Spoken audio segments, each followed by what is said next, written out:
This podcast is brought to you by Most Valuable Podcasts, leading the league in podcasting entertainment.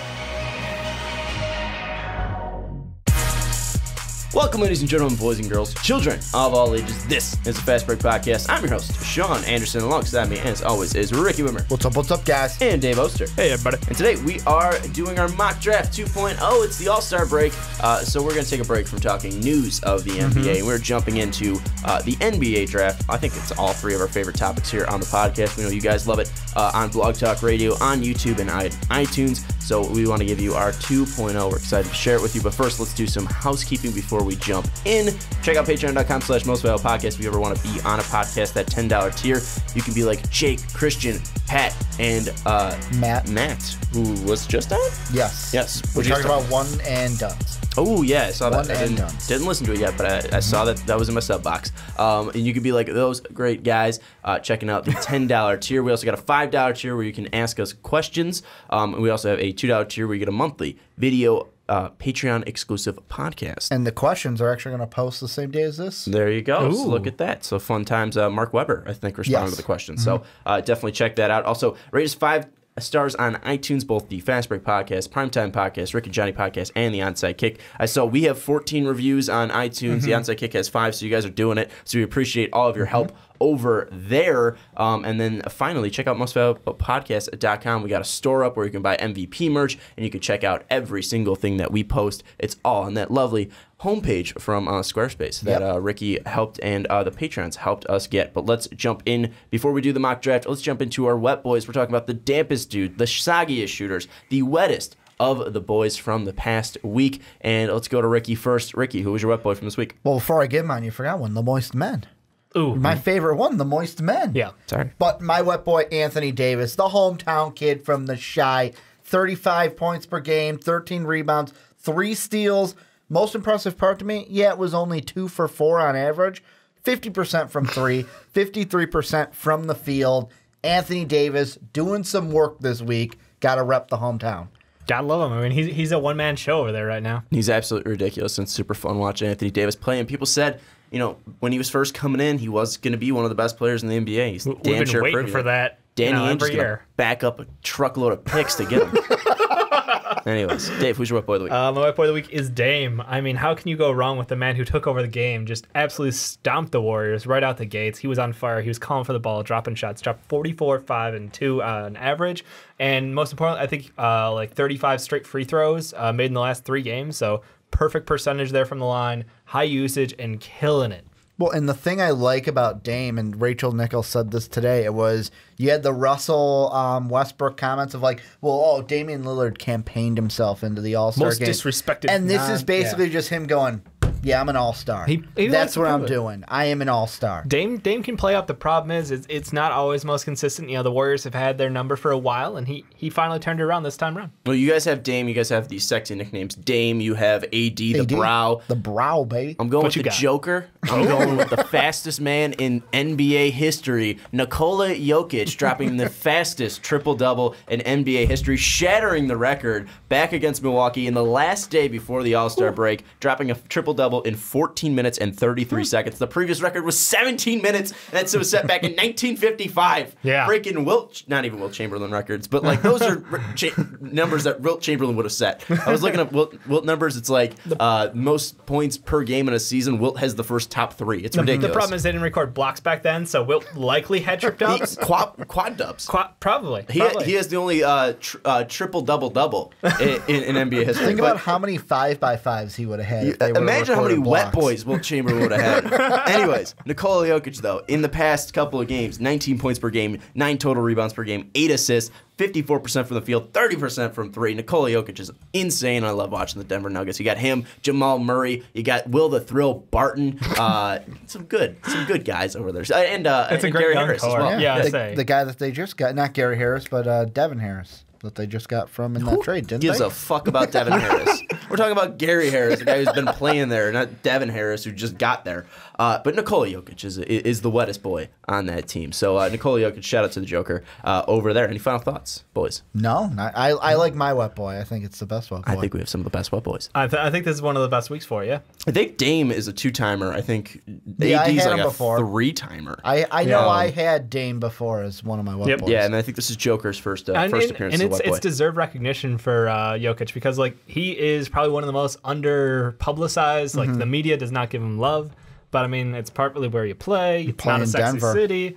It doesn't get tons of media coverage, but he is a great player and one of the most effective offensive bigs in the league, bar none. Well, let's jump into the main attraction, boys. We are talking about our mock draft 2.0. If you're on YouTube, there's going to be 3 different segments. We're going to do 1 through 10, 11 through 20, 21 through 30, just like we did in our 1.0. If you're listening on Blog Talk Radio, it's going to be all through. You guys are not going to have any interruptions. But let's jump into it. Ricky Widmer, we're going to start off with you, and you're going to give us your 1 through 10 in your mock draft. Well, starting off, the Phoenix Suns going Luka Doncic, the guard overseas. Then the Hawks going DeAndre Ayton, the center from Arizona. Mavericks going then with another center, your boy Mo Bamba from Texas, Hook'em Horns. We got the Orlando Magic at number 4 going with my boy Trae Young, point guard from Oklahoma, Boomer Sooner. Number 5, the Kings going with Michael Porter Jr., forward from Mizzou. Grizzlies at 6 going with Marvin Bagley III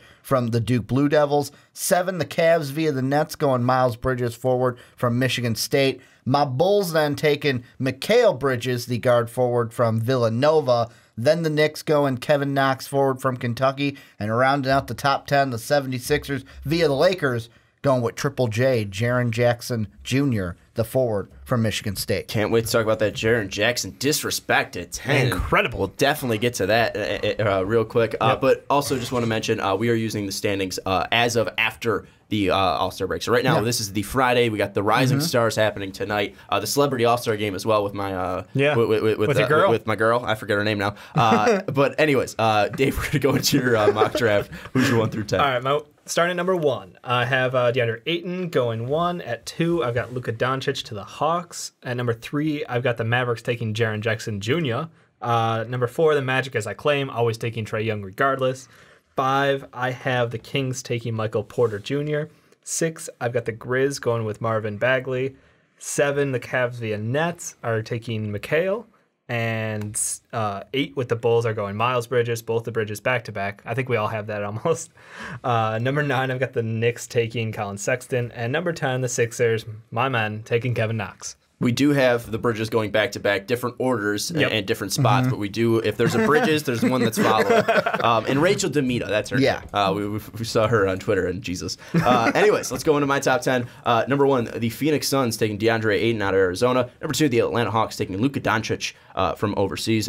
Number 3, the Dallas Mavericks going with my boy Mo Bamba. I told you guys, wherever the Dallas Mavericks land, that's where Mo Bamba will fall. 1, 3, 5 doesn't matter. They could take Michael Porter, but I like They're Mo going Bamba. Mo Bamba. Number 4, the Orlando Magic going with Trae Young. Just like Dave's rule of Trae Young going to the Orlando Magic, Mo Bamba's tied to Dallas Mavericks. Number 5, the Sacramento Kings are going with Jaren Jackson Jr. from not Mississippi State. I always want to read MSU as Mississippi State. Michigan State. Number 6, the Memphis Grizzlies going with Marvin Bagley III. Cavs going with Michael Porter Jr. The Bulls going with Wendell Carter Jr. at 8. Number 9, the New York Knicks going with Miles Bridges from Michigan State. And then number 10, the 76ers going with Mikal Bridges out of Villanova. And let's jump into the first pick, guys. DeAndre Ayton is my pick for the Phoenix Suns. Dave is going with DeAndre Ayton for the Phoenix Suns, but Ricky, you're the lone man with Luka Doncic being the number 1 overall pick. I think the first international player since Andrea Bargnani was the number 1 overall pick. Could be wrong about that. I mean, technically there's been international players, but they played in college with Wiggins and Anthony Bennett. But you're going with the international player from Real Madrid.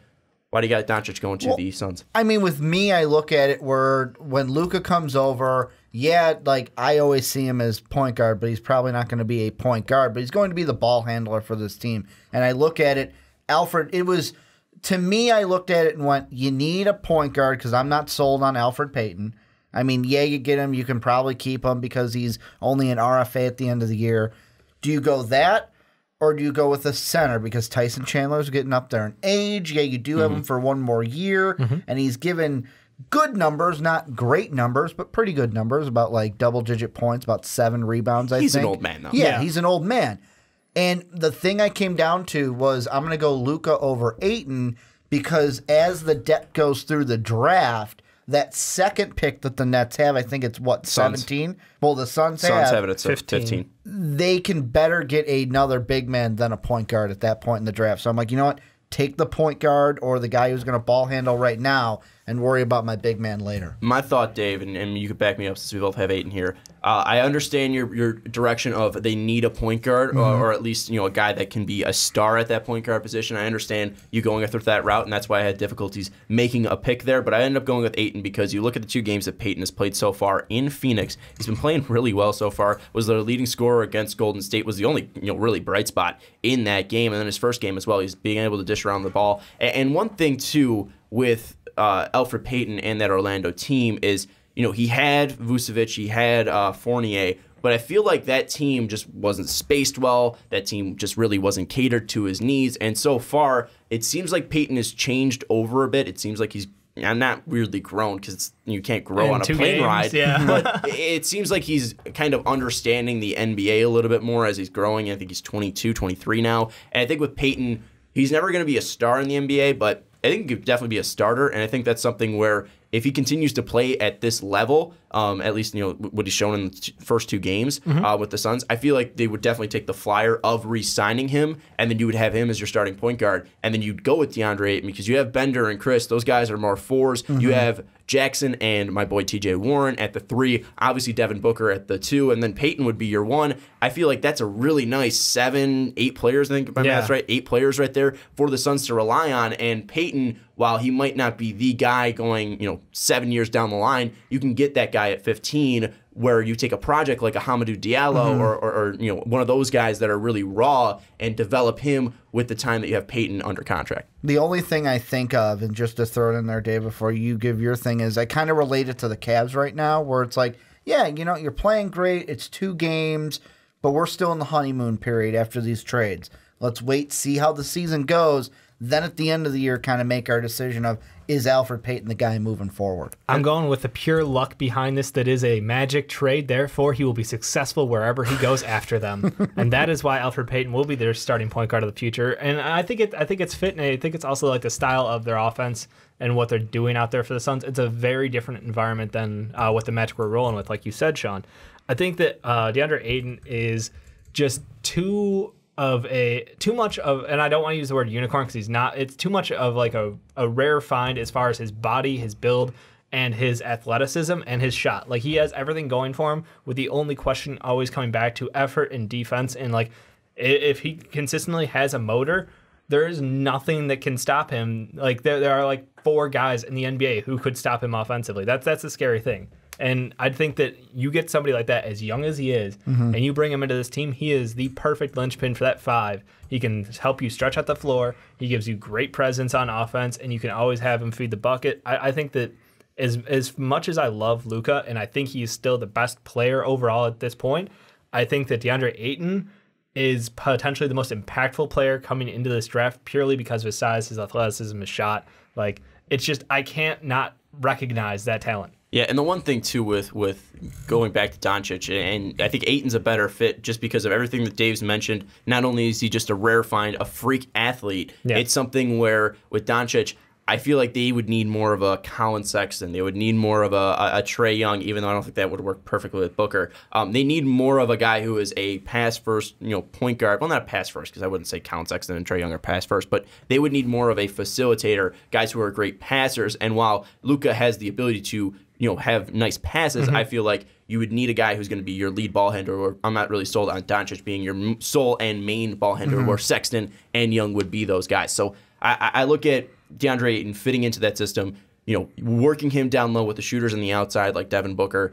Peyton's got a decent stroke from the outside. Josh Jackson's still working on a shot, but still is very young and has the potential to become a decent shooter in the NBA. TJ Warren has a nice shot. So I feel, and also Dragon Bender can stretch the floor when he's fully grown. I feel like having that spacing on the floor, putting Ayton down in the middle, I feel like it'd be too much to stop, and I feel like he's too much to pass on for the Suns. But then with the Hawks being at 2, you have Ayton going there. So, I mean, was it just best player available? Well, this is an easy pick because I got to 2, and I was like, same reasons I had him go number 1 in the 1.0, because the Hawks were number 1 at that time.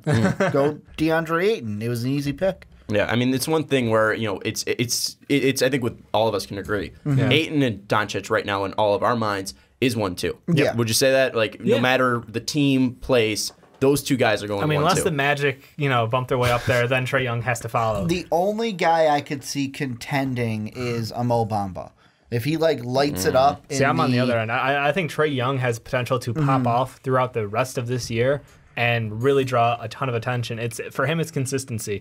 If he can stay on it and successfully shoot every single night, then he's a guy who has the potential. He's got that he can jump right up to 1, I think. But it's an outside shot still. Like I wouldn't say it's gonna happen. See, but even then, I would disagree with the Mo Bamba thing, and I wouldn't put Trae Young there. I'd put Jaren Jackson there. I think that he has the possibility to climb up to 2. So, I mean, that's the one thing that, the hardest part about this draft for me is your top 3 is going to have Ayton and Doncic, no matter who you are. Yeah. But it's really who's your third guy, and then your third guy. Well, maybe you have Michael Porter there because of the injury. So that's the one thing where the 1-2, especially with the Hawks. I mean, the Hawks really don't have any set players. You have John Collins and Dennis Schroeder who can be around there. But even then, Collins, I don't think he's going to be a part of a big 3. I think he's going to be a really nice player for the Atlanta Hawks. He could be like an 18-8 guy. Yeah, I think easily. He could be really good. But I don't think he's ever going to be a star in the NBA. And then with Schroeder, I'm not sure or Schroeder, I don't really know if they want to stick around with him and if he's going to be in this team's future. So they really are free to take any position. I mean, every second you get, you're trying to make a trade for BPA, him. baby. You're trying to get him out there. And with Luka, too, I mean, not only is it BPA for Dave and I, it's also just the fact that he is going to be able to, be a leader on your team. He's coming in with a ton of experience already professionally. He's going to be a guy that does a lot of things for you. He can shoot from the outside. He can handle the ball. He can, has great handles as well. I think he's a guy that can really set a culture. I mean, obviously, it might be a little bit different coming from Europe into the U.S. and having that load on you. But I feel like he can be a guy that you look at that team and they're defined by what Luka does. And I feel like that would be similar to when you compared him to Gordon Hayward. Yeah. The Jazz, when he was over there, the Jazz were defined by Gordon Hayward. Obviously they had great players in Rudy Gobert, et cetera, but they had Gordon Hayward. He was the guy in Utah. I feel like that would be very similar to Atlanta. And with Ayton, I mean, obviously if Luka's gone, Ayton's the clear pick there. The thing I kind of laugh when I look at Luka and I go to the baseball term of like a 5-tool player. Like he has everything you want covered as far as I'm concerned. The only thing that's in question is always, his burst speed, and that's something that you can work and train for. His body at age 18 is leagues ahead of where you would expect it to be. He is only going to continue to put on muscle and build himself out further, but for the amount of experience, like you said, he's been playing in Europe since he was like 14. He's played internationally in major tournaments against NBA talent, and I think that, like you said, walking into the league, even though he's going to be one of the younger players, he will walk in pretty much that leadership mentality. Yeah, and the one thing, too, that I want to bring up, and this is just a little bit of a rant, because people are saying, there's better teams internationally than, compared to who they're playing in the NCAA. But the thing is that the NCAA is more closer to NBA basketball than international basketball is. So while an international team might give more problems to an NBA team than an NCAA team, it's going to be a harder transition going from international basketball into the NBA. That's why you see stars like Rudy Fernandez and Sergio Rodriguez come over, or even who's their board, Milos come over. They really haven't adapted He's the been same. Hurt, though. No, but I'm saying those guys really haven't adapted the same way coming over, and it's rare to see an international star over there come over and be fantastic. Well, that's the weird thing. We've seen young guys come over who have not gotten the playing time he has, like Kristaps Porzingis, like Frank from New York. I was going to say, you're going to kill me. You got two Euros in New York who've come over recently who didn't get many minutes, didn't get a ton of playing time, and look how high they went, and look what they're doing for the team now. And you look at Luka, and you go, okay, this is a guy who's a leader on his team at age 18. Yeah. Like, I'm sorry. If KP warrants a 3, 4, like he looking back at that draft, like he should have been obviously like 1, 2, but like seriously, I think there's no reason that you could argue Luka shouldn't be in the top 2. Well, and one thing with Luka and Ricky, I want you to jump in here just because you have Ayton going there. With Luka, I feel that one thing that separates him from Ayton, and the reason why some people have him 1, like Dave has him 1, is because of that leadership, but also because of that really high floor that he has, because he does a lot of things well. It's going to be really hard for him just to be completely bust out. With Ayton, obviously he's fantastic offensively, lacking defensively, but do you see him as the guy on a team? Do you feel like if they take DeAndre Ayton, he is going to be the star of the Atlanta Hawks going from here on out? And the thing that I think back to is I can't remember what interview I was watching with DeAndre Ayton, but it just, when it comes down to Ayton, when I watch him play, it's just like he's bored out there. He's bored because it's like he can go into the paint and dominate any big man. Doesn't that concern you, though, if his motor's now a question? Or do you think it's going to change when he gets to the NBA? I don't want to give that kind of, what's the word I'm looking for, that cliche answer of like just wait and see? No, right coach. Pair him with the right coach that Okay. can bring it out of him. And like, if the Hawks think they have the coaching staff to make him want to and not make him bored, then I think he can be a great player. That's the one like negative I see with him. I know right you're very now. high on Budenholzer. Well, yeah, I mean, Bud is a great coach, and we've seen him, take, 4 All-Stars on the team, and he's been under Pop. I think that, he's gonna be under the right coach if he goes to Atlanta, because right now Phoenix doesn't have a coach. That's the interesting thing to say. Actually, they got Jay Triano as their interim, and you don't know if he's really going to stick around. I would say they'd probably look elsewhere. But then again, if you look at the Suns, what if they bring in a Fizdale? I mean, Fizdale's a guy that could be a true motivator, playing basketball, and we've seen that he's a very fiery guy. So I think that one thing with Ayton is it's a big worry on if he will be able to play defense, just because if he wants to play defense, like you mentioned, it's kind of the Cat syndrome. And we see that even with Cat, he's playing with Tom Thibodeau, like one of the best defensive minds, and he's still not been able to really figure it out. I feel like, it's something where you're going to have to just accept that he might not be a great defender. Well, and I mean, the thing that I think of is, and of course I don't know DeAndre Ayton personally, but I wonder if it's not a like Cat where it's like, I don't want to play defense.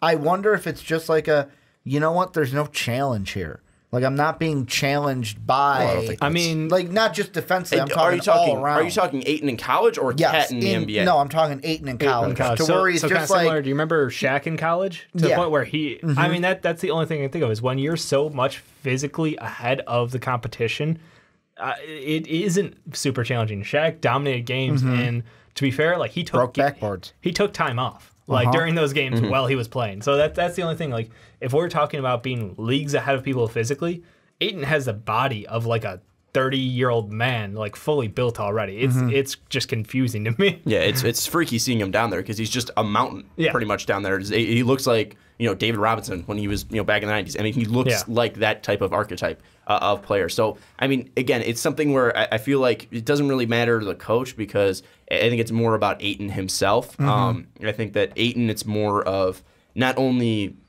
wanting to try, but also how much defensive IQ does he have? And I think that he lacks that defensive IQ and that ability to really pick apart an offense and realize how the play is going to develop. I mean, obviously he has nice block numbers, but when you're 7'1" with a huge wingspan, you just toss an arm up around the rim and you're probably going to get a block. Yeah, having pythons out there, you're going to be able to stuff guys who are backing you down and turn around and try to post up on you. I mean, like that's just going to naturally happen. In an NBA defense, I don't really know if he's going to be able to adjust. But then again, with Budenholzer, he might put him in the right positions where he's not going to be going one-on-one against a Karl-Anthony Towns absolutely destroyed offensively, and or a maybe Joel he helps Embiid. him think like defensively that it's like, wow, I never thought of it And one this thing way. too, I think they did it with Dwight in Orlando. They used to do a sort of a zone where it looked like a man, but Dwight was constantly in the middle, just running the paint back and forth. And I feel like that's what they might do, where Ayton won't be a defender technically. He will just be more of a rim protector as much as he can be. And he obviously has the size and athleticism to do that. It's just really working on his neck to become that rim protector like a Dwight was back in 2009. My main concern with him is being abused in the pick and roll because we see the 1-5 pick and roll.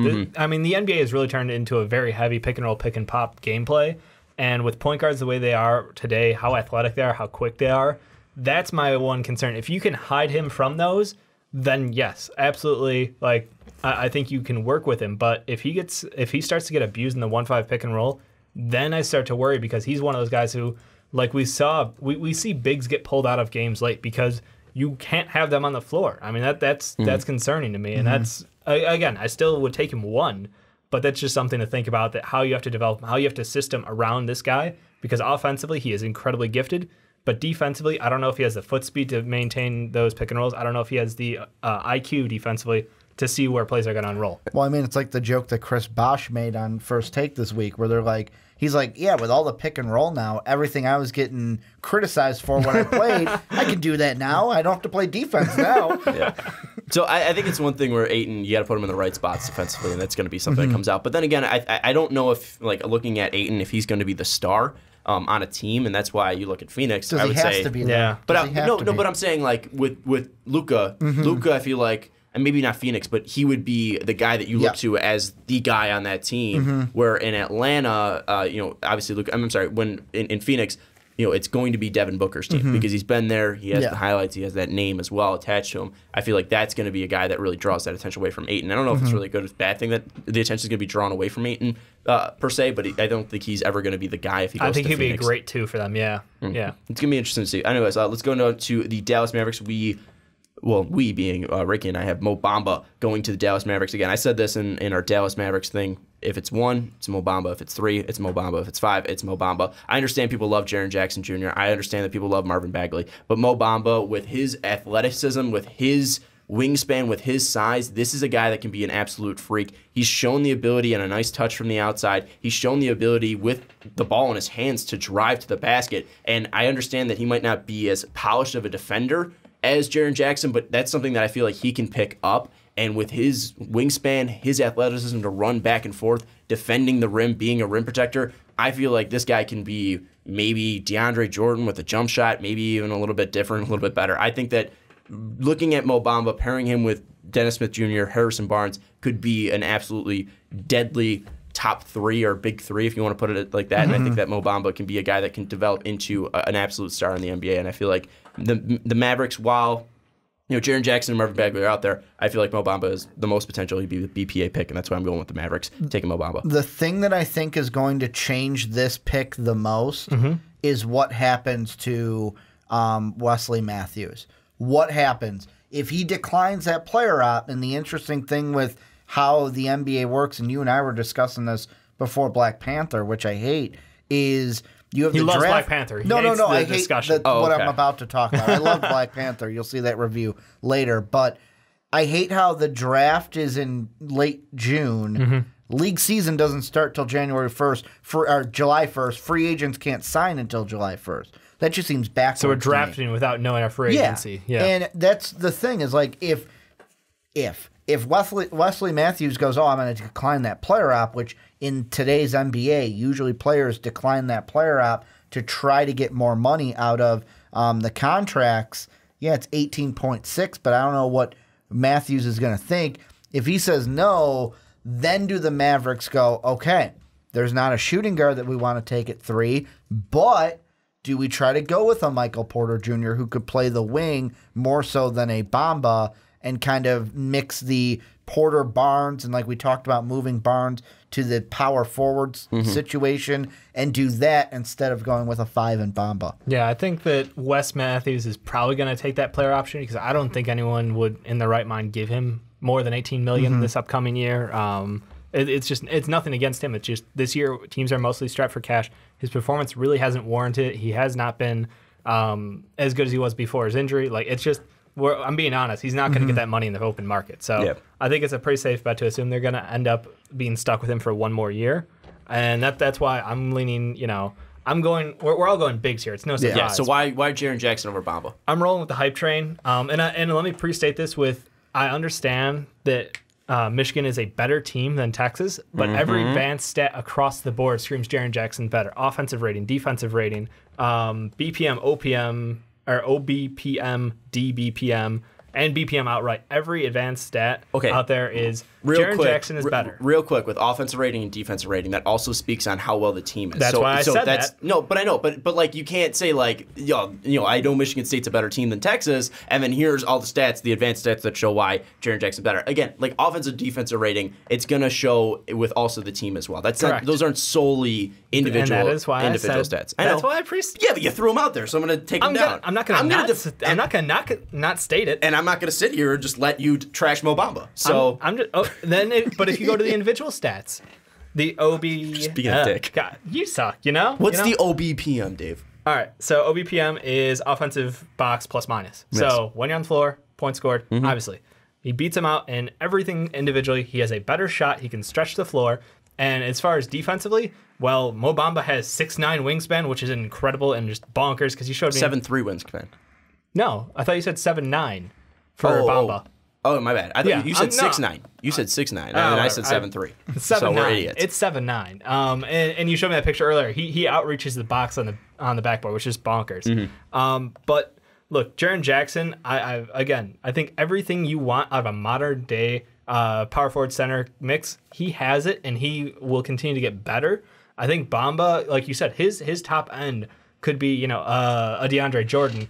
What we see out of Jaren Jackson Jr. is what we're looking for in today's NBA. I know, and I agree, but also I think one thing with Jaren Jackson, you're working with Tom Izzo, who has had how many NBA pros? I mean, this guy has a laundry list of NBA pros. He knows how to work with these guys. He's putting them in situations where he has Miles Bridges, Nick Ward, Langford as well. He's got a ton of NBA talent around him where he has the confidence to become that shooter. He has the confidence to help because he knows his teammates are going to be there. Again, I think Tom Izzo is putting Jaren Jackson in better positions, and also he's on a more talented team. Again, I think that Jaren Jackson statistically has been better than Mo Bamba, but I also think that shows a lot on what team Jaren Jackson is on compared to Mo Bamba. And I think that, all the potential and all the skills are there for Jaren Jackson. I will not disagree with that, but I look at the potential. I look at the wingspan. I don't think there is a ton that separates them on tape. I disagree on that. I think that watching Bamba, he has been inconsistent on offense, and he's a guy, he's not going to be the one. Right now, he's the best player on this Texas team, and he can't lead them because he only plays one half of the court, and he only plays consistently. I don't know if he plays one half of the court. No, I'm saying he only plays consistently on defense. Okay. Like his offensive game is hit or miss, and he doesn't take over games. But I think that's one thing where, again, Dennis Smith Jr. would be taking over games. Harrison Barnes would be taking over games. And I think one thing with Mo Bamba, again, he's very young. I know Jaren Jackson's actually younger than him, but it's one thing where Mo Bamba, I feel like he's still developing his game. And again, Jaren Jackson's working with Tom Izzo, so he's going to have a better development process in college compared to working with Shaka Smart. I know Shaka Smart's a good head coach, but you look at the list: Eric Maynard, Larry Sanders. I think who was the guy last year that came out of You're Texas? Trying to really impress me here. Who was Jared Allen? Jared Allen came under Shaka Smart. I mean, he has some pros, but none of these guys are jumping off the page, and I don't think he's ever worked with a talent like Mo Bamba before. And again, Bamba, while he has been inconsistent, he has still shown the flashes there, and I think that's why,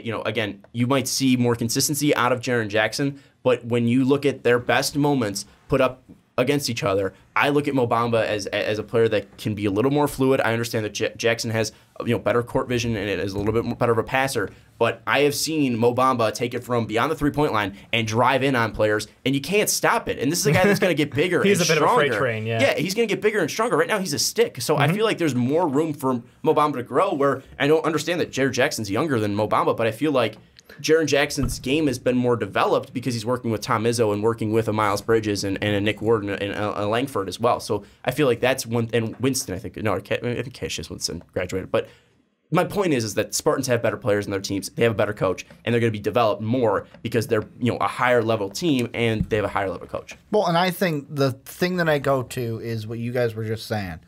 Think about the Mavericks. Are they closer to a Texas? Or are they closer to a Michigan State? Meaning, are they going to have the pieces to where, hey, we can take Jaren Jackson and it could be like a Michigan State situation where we don't have to lean on him. He's got the other players to go with, like you were saying, Michigan State. Or do we have one where it's like we've got to go out and get a guy that needs to help take over this team from the front court. And that's why I went with Mo Bamba, because they're closer to that Texas side of it. It's like, yeah, they got Harrison Barnes, they got Dennis Smith Jr., but they're not as complete of a team as like where I had Jackson going to the 76ers. Well, one thing with that is I think that Jackson would be able to thrive in Dallas. I think the one thing that just separates them is that Mo Bamba has more room to grow than Jaren Jackson. I feel like Jaren Jackson... So the potential's greater. I think the potential's greater. That's what you're saying because of his body. Because of his body, and I think that he's going to become a more consistent shooter, and then you can also work with him down low in the post, and he's going to become more consistent with his shot. I look at Mo Bamba, and I feel like there's more room to grow, and I feel like he has shown that potential in games before. You look at the TCU game, he's shown that potential. Where Jaren Jackson, he has been more consistent, and that's why people like him. He might be even a safer pick than Mo Bamba, but I feel like the potential is greater with Mo Bamba compared to Jaren Jackson. Jaren Jackson might be a better basketball player right now as we are currently talking, and with Mo Bamba, I think there's just more room for him to grow with the shot. You look at the TCU game, it was something where he was consistently finding his outside shot. You see him being able to post up down low. You see him driving in from beyond the three-point line and attacking. I think that with Mo Bamba, you can develop that shot more, and he's going to become more consistent on offense. And also with something on Texas, he has less people to take the pressure off him. So he's going to be asked to do more. He's going to be put into moments where he's going to get the ball late in the shot clock. I think that, with Jaren Jackson right now, I'm not saying that, he's doing well because he's just on that Michigan State team. I think Jaren Jackson's a phenomenal player. It's the reason why he's in my top 5. Yeah. But Mo Bamba, to me, I feel like has a higher ceiling, and I think that's why teams are going to go with him. If Jaren Jackson goes above him, I wouldn't be shocked. So that's my one thing. For me, I just see the shooting right now and going, okay. It's more consistently there for Jackson. It's consistent and it's cleaner shot, and I admit the opportunities are better for him. Like you said, it's a better chance to succeed because he is not the relied upon only guy on this team with a chance to make the NBA. There's a difference there. The one thing that I saw when watching Jaren Jackson consistently, and I'll use the Minnesota game as a example. He went, I think, 4 for 4. He started off the game off 4 for 4 from 3. Yep. And all of his threes were wide open. He didn't have to think about it. He was walking up, unguarded, just knocking down threes. I think there was one where he had a guy closing in on him coming forward, but he had at least time to catch, shoot, and then he already had his eyes on the basket, and then the guy was starting to close out. So he had a guy in his face when he ended up shooting, but he had the time to compose himself and go up for the shot. Where, Mo Bamba, while he isn't comfortable out there yet, he isn't hitting a high percentage. You see that when he steps into a shot coming down off a fast break, he's able to nail it. He's able to hit it coming off a pick and roll and popping out to the outside. And he's got that trebuchet where it's a little awkward, but it still isn't that bad of a looking shot. Like it's something where it's not broken. It's not broken, and it's not like a Lonzo shot where people are going to be able to block it. I mean, the guy's 7'9" wingspan. It's not a clean shot. It's not like, oh my God, it's Reggie Miller, base, fundamentals of a basketball shot. But again, it's working for Mo Bamba. And I think it's something that you really don't need to change as long as he finds that comfortability of being out there. Again, I don't think it's going to be the main game, the main aspect of his game, but it's another wrinkle to his game. And just the one last thing that I'd say about the two, if we're comparing them, the thing I like about Bamba that I don't like about Jackson comparing the two is turnovers. Yeah, Jackson has more turnovers, but it's like 10 to 12. So it's like, okay, you're in the ballpark. The thing that's a red flag for me between the two, 65 total fouls this year for Bamba, 89 for Jackson. Right. You got to bring that foul number down. The difference is the physical level of defense that Michigan State runs. If you look at Michigan State across the board, their entire team is actually a higher percentage than the average in the NCAA right now. And I get that because of their system, but I agree. Like it's not something that you look forward to seeing all those fouls. Jaren Jackson was also more aggressive. Yeah, Mo Bamba isn't. He knows his wingspan. Yeah, that's one thing.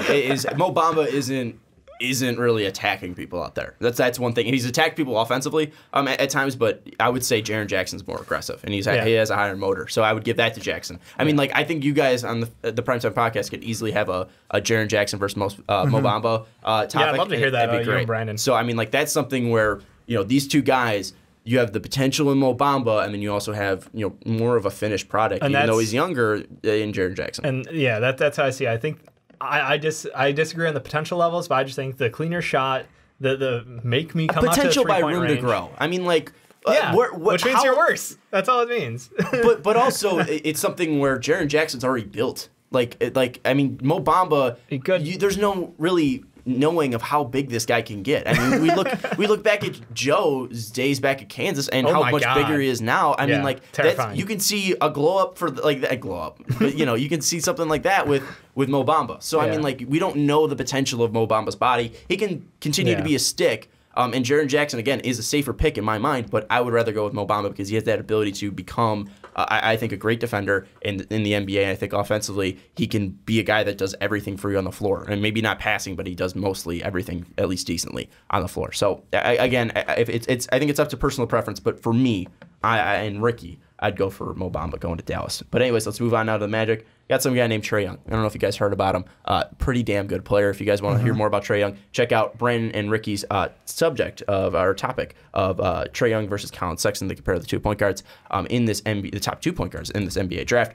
But with Trae Young going to Orlando, they need a superstar. This kid can be it. Well, right? And the thing I love most about him, and this is kind of reiterating what I said in that, but it's true, is I love the fact that I don't love that people are like, oh, he's going to be the next Steph Curry.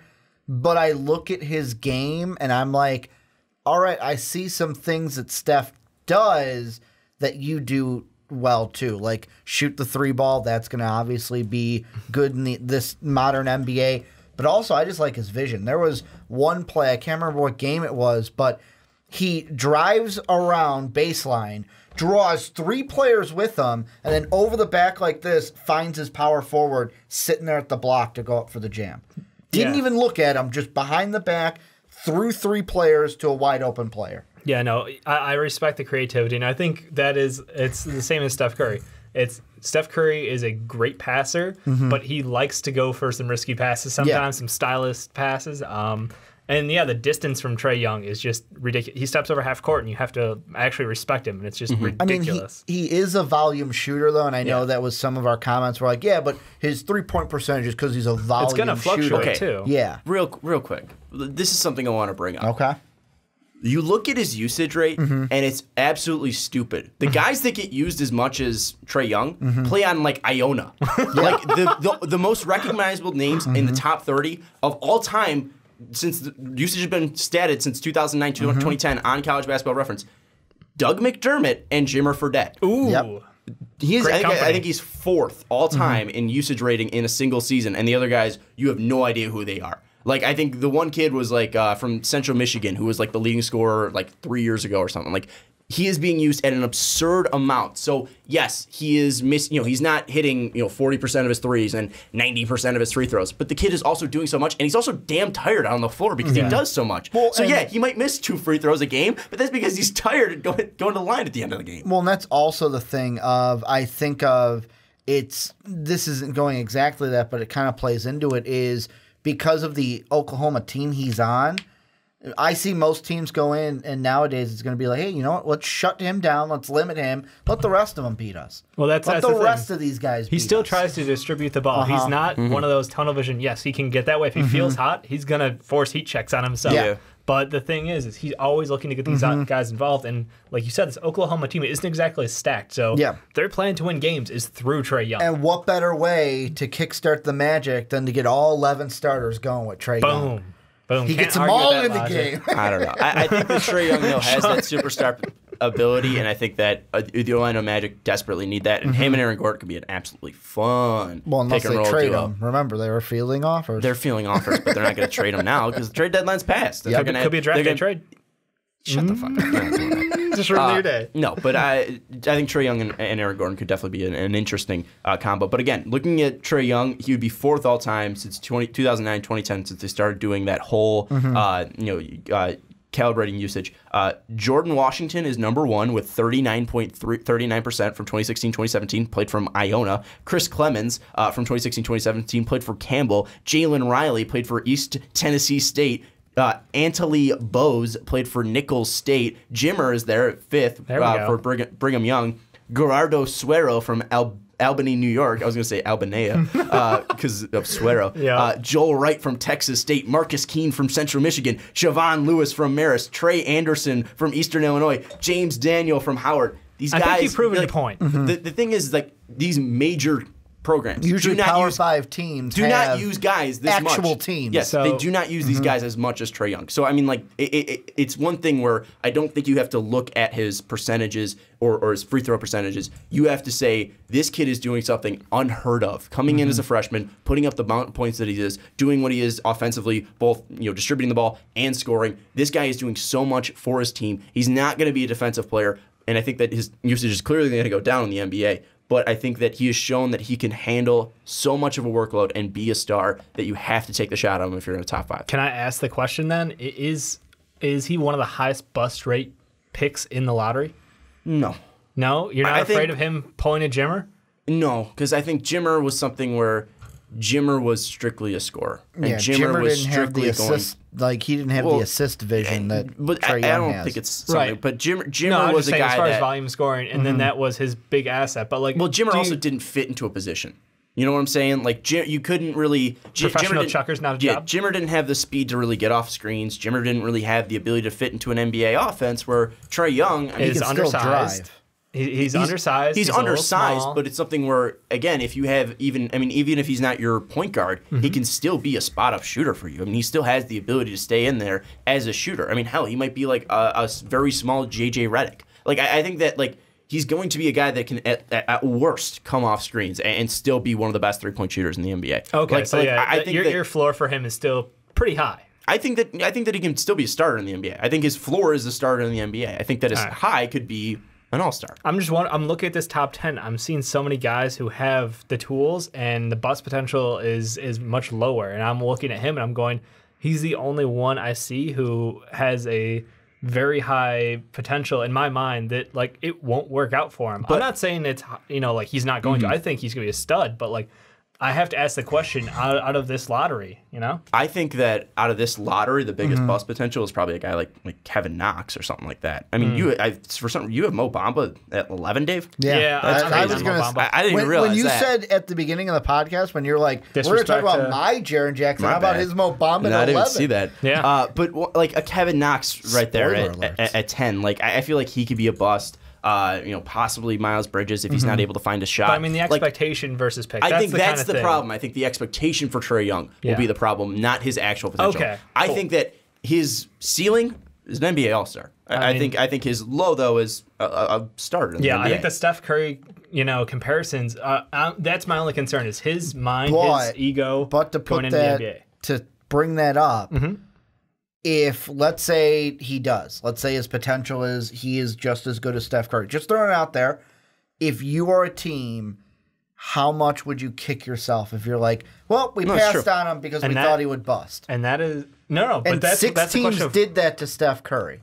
And the like he was did 7th twice. overall. Yeah, Timberwolves twice. Just tossing out there Timberwolves. Like even Draymond Green, how many teams he had to go through? 34. Yep. Well, that's the thing is, this is why I think he's one of the guys who could be still in the conversation for that number one pick because of that comparison, because of that potential. I thought about that at 1 too. I was thinking about putting Trae Young at 1. Because, I mean, I still think Colin Sexton. I still think Colin Sexton's a better point guard. He's a more complete one. I think that he would be.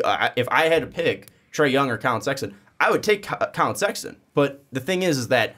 Again, we have to think about what NBA teams are thinking. We have to think about what NBA execs are thinking. What and the potential whole, just reeks. Yeah, what the whole at least shine on these kids are. And Trae Young has been getting the most media attention. He has been getting the most shine. And you also got to think of a team like the Phoenix Suns. Phoenix Suns haven't been really raking in the attendance money. So if they bring in a guy like Trae Young and he hits, you got the next superstar in the NBA. So not only are they thinking on the court, they're also thinking about what this guy can be, not only on the court but also like future outside of basketball. And the thing that hit me, you brought in Colin Sexton, the thing that hit me between those two is, I've said this before, I watch both of them, and I think it's eerily similar to the same conversations we had last year between Lonzo, who was a shooter-assist guy, and De'Aaron Fox, who was a pure driver. I would use shooter loosely. No, but I'm saying in college. No, in college. His numbers weren't in college. awful. His numbers were not bad from beyond the arc and stuff. But if you watched him play, you knew it wasn't. Trae Young's putting up 29 points per game. That's like double what Lonzo did in college. It's exact, but it's the same kind of like, hey, we've got a shooter-assist guy and a guy who's more of a driver and doesn't assist. Lonzo was more of a driver and a facilitator. Markelle Fultz was more of a shooter. Markelle Fultz was more of a scorer and a shooter. Yeah. Like Lonzo shot and shot from deep from three because everyone else was focusing on who he just passed to and like TJ Leaf, and they kicked it out to him. I think that I understand that maybe the better player in Colin Sexton is not getting as much a shine as the more media focused guy. I think you can make that where, but like I'm saying, like Lonzo Ball and Trae Young were the focus of attention, the center of attention last year in college basketball. Whereas De'Aaron Fox and Colin Sexton aren't. Or even Markelle Fultz, too, because Fultz was a point guard as well. So, I mean, like, those guys weren't getting the same attention as their counterparts. I think you can make that, but I don't know about the shooter driver thing. But let's move on now to the Kings. I have him going Jaren Jackson. I think it's a nice fit at that 4 or 5 spot. I think he could work as a 4, and then pairing him with Willie Cauley-Stein could be nice. But you guys have Michael Porter Jr. Did you only do that because of the Zebo question? Like, I look, they've got Scal. Zebo's got 38. Like, I know. He's not, I don't care about Zebo. I'm not looking at Zebo right now. Like, but I look at all the bigs that they have, and I go, they don't have, to me, I mean, I like Justin Jackson, the kid that came out of UNC, but I look at their small forwards and go, if Michael Porter is there, how do you not take him? They need a small forward. I don't disagree with that. Well, Bogdan's playing it right now. And he's been doing a nice job. Yeah, he's doing a nice job of firing out threes. But I think at least defensively they'll need more of a. He's a two-way player. Yeah, but like respect him. Okay, but I think with the thing is that there is the ability to draft a guy in Jaren Jackson with less question marks. Who's more of a finished player right now because we haven't seen Michael Porter play. We know that what he's been doing from high school on. He could come back this season. But we haven't yet. We're gonna get that. We're gonna get to that. I'm talking more about Jaren Jackson and letting you guys talk about Michael Porter. The thing with Jaren Jackson, I feel like he would just fit in there. He's more of a solid player compared to a Scale, compared to I forget who else is even there. I was gonna say Papa John's, but they cut him. I was saying that's why they need depth. You need to bring him in because you cut Papa John's. I think that you look at Jaren Jackson pairing him with Willie Cauley-Stein, Buddy Hield, De'Aaron Fox. Jaren Jackson could stretch the floor. We've seen this. He can be a great defender as well. Absolutely. I think pairing him and De'Aaron Fox and pick and rolls would be disgusting. Also, those two defensively would be disgusting. I feel like I would rather go Jaren Jackson over Michael Porter, especially with the injury question. But now, with Michael Porter saying that he might be coming back soon, coach of Missouri, I forget his name, came out and said that he's not going to play in the next 2 games, but they're going to look and see if he's going to get cleared for practice and contact. So Michael Porter, their turn might be coming. What do you need to see out of Michael Porter to stay in that 5th spot? I mean, could he possibly drop for you guys? Just don't get hurt. Yeah, I mean, he don't could easily re-injure drop. yourself. That's the biggest thing is he could easily drop, but you have to remember coming into this year, he was 1. Yeah, and we were all expecting him to stay 1. He is one of the best prospects coming out in the last couple of years, and I just go, if he's still there at 5, you take the risk. The NBA draft is all about potential. There's no guarantees, and there is no chance that you will 100% hit on your guys. And I know that we're talking about Jaren Jackson being like special with the Kings. Special, Jesus Christ! Don't jinx the man already. He's not in the NBA yet. But, no, I'm saying like they don't know how to. They picked Papa John's for Jesus Christ. Yeah. So I think Jaren Jackson, he would be a good fit. He just wasn't there on my board, and I didn't want to go with Bamba there if I did a straight swap because I don't think he fits because I do like what they have in Willie Cauley-Stein. Yeah, I wouldn't put Bamba there because I didn't think he would fit as a 5. But, exactly. But Jaren Jackson could play that 4 or a 5. Exactly. So even if they end up going away from Cauley-Stein, they can move him to the 5 if they need him to. So I think Jackson over Porter. The thing with Porter is, again, he's one of my favorite players in this draft. I would still put him if I was making a big board. 3 or 2. I would probably put Ayton or Doncic there, but he would be in my top 3. Again, the question mark is though, how is he going to return from this injury? How much is this injury going to affect him down the line? And one thing too is he even going to come out? I think there's too many question marks around Porter. Where Jaren Jackson, I've been seeing what I'm getting on the floor. I love what I'm seeing. Yeah. No, I mean it's the known versus the unknown, and the problem is the unknown has more potential. And I'll be honest, I respect the hell out of Jaren Jackson Jr. And I think he's one of the better prospects, but it's not even close what Michael Porter Jr. couldn't do and how he can change a franchise. If what we saw him do in high school continues to grow into the NBA, I mean that is your number 1 guy coming out, and it's just I can't pass that up. And I'm not saying this could happen, but what if it does happen where Porter comes out and plays in the NCAA and just looks like another Miles Bridges or something like that, maybe a bigger Miles Bridges. We don't know what we're getting from Porter. He's looked great in high school. He's looked great in United States play as well. I mean, he's been fantastic. before, but what is he going to be now? We haven't seen that. I think he's got to do a lot if he does come back from Mizzou and prove it, or when it comes for the combine. What do you mean by a lot? Does he have to get like a certain amount of points? I'm just per saying game, he's got to come. He's got to come out, and I think he's got to make this Missouri team better. I think he's got to come out. I think he's got to look like he belongs in this conversation. He can't come out there and be a guy that's struggling from the floor. He can't be a guy that's not going to be the guy on that Mizzou team. The only guys that we're talking about right here that aren't the guys on their teams is Jaren Jackson Jr., and that's because he's got a sophomore ahead of him, Miles Bridges, and that team's so loaded in Michigan State that he doesn't need to be the guy. Same with Wendell Carter as well, because he's got another guy in Marvin Bagley there. Yeah. The only players that don't have a counter that aren't the number one guys is because their counterpart is above them in the draft, or is in the draft as well in the top 10. And that's the thing I look at is, if he comes back, he's got to be the number one guy.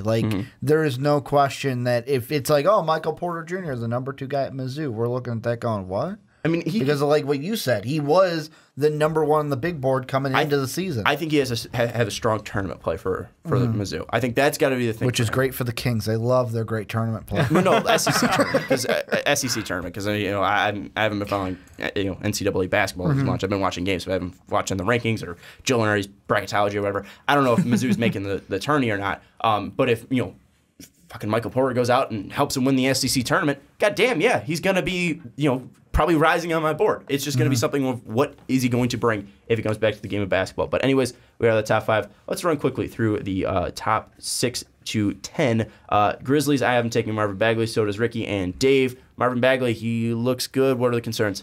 My biggest thing is, for me, at the beginning, it was, Ayton versus Bagley.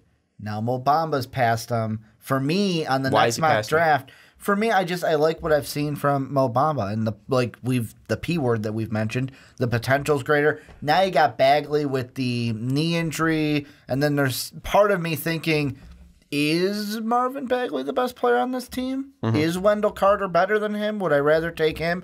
And I think that maybe in the next mock draft, depending on how things go, maybe Jaren Jackson jumps Marvin Bagley. Dave, what's the problem with Marvin Bagley in your mind? It's a question of the fit in the NBA. I mean, kid can be a dub machine all day, every day. It's the question of, will he be the guy in the modern NBA, be able to stretch the floor out, have defenses respect his distance? And honestly, that's about it. It's just fit. I think, honestly, Ja scared the crap out of people. When you watch a big with great offensive handles, but the speed isn't there. The difference is that in Bagley, we have someone who has a motor that does not stop ever. He is up and down the court. I could see him being, a 15-10 guy, but I don't see him taking that step and being a 25-12. He's not like Kevin Love on the Timberwolves good.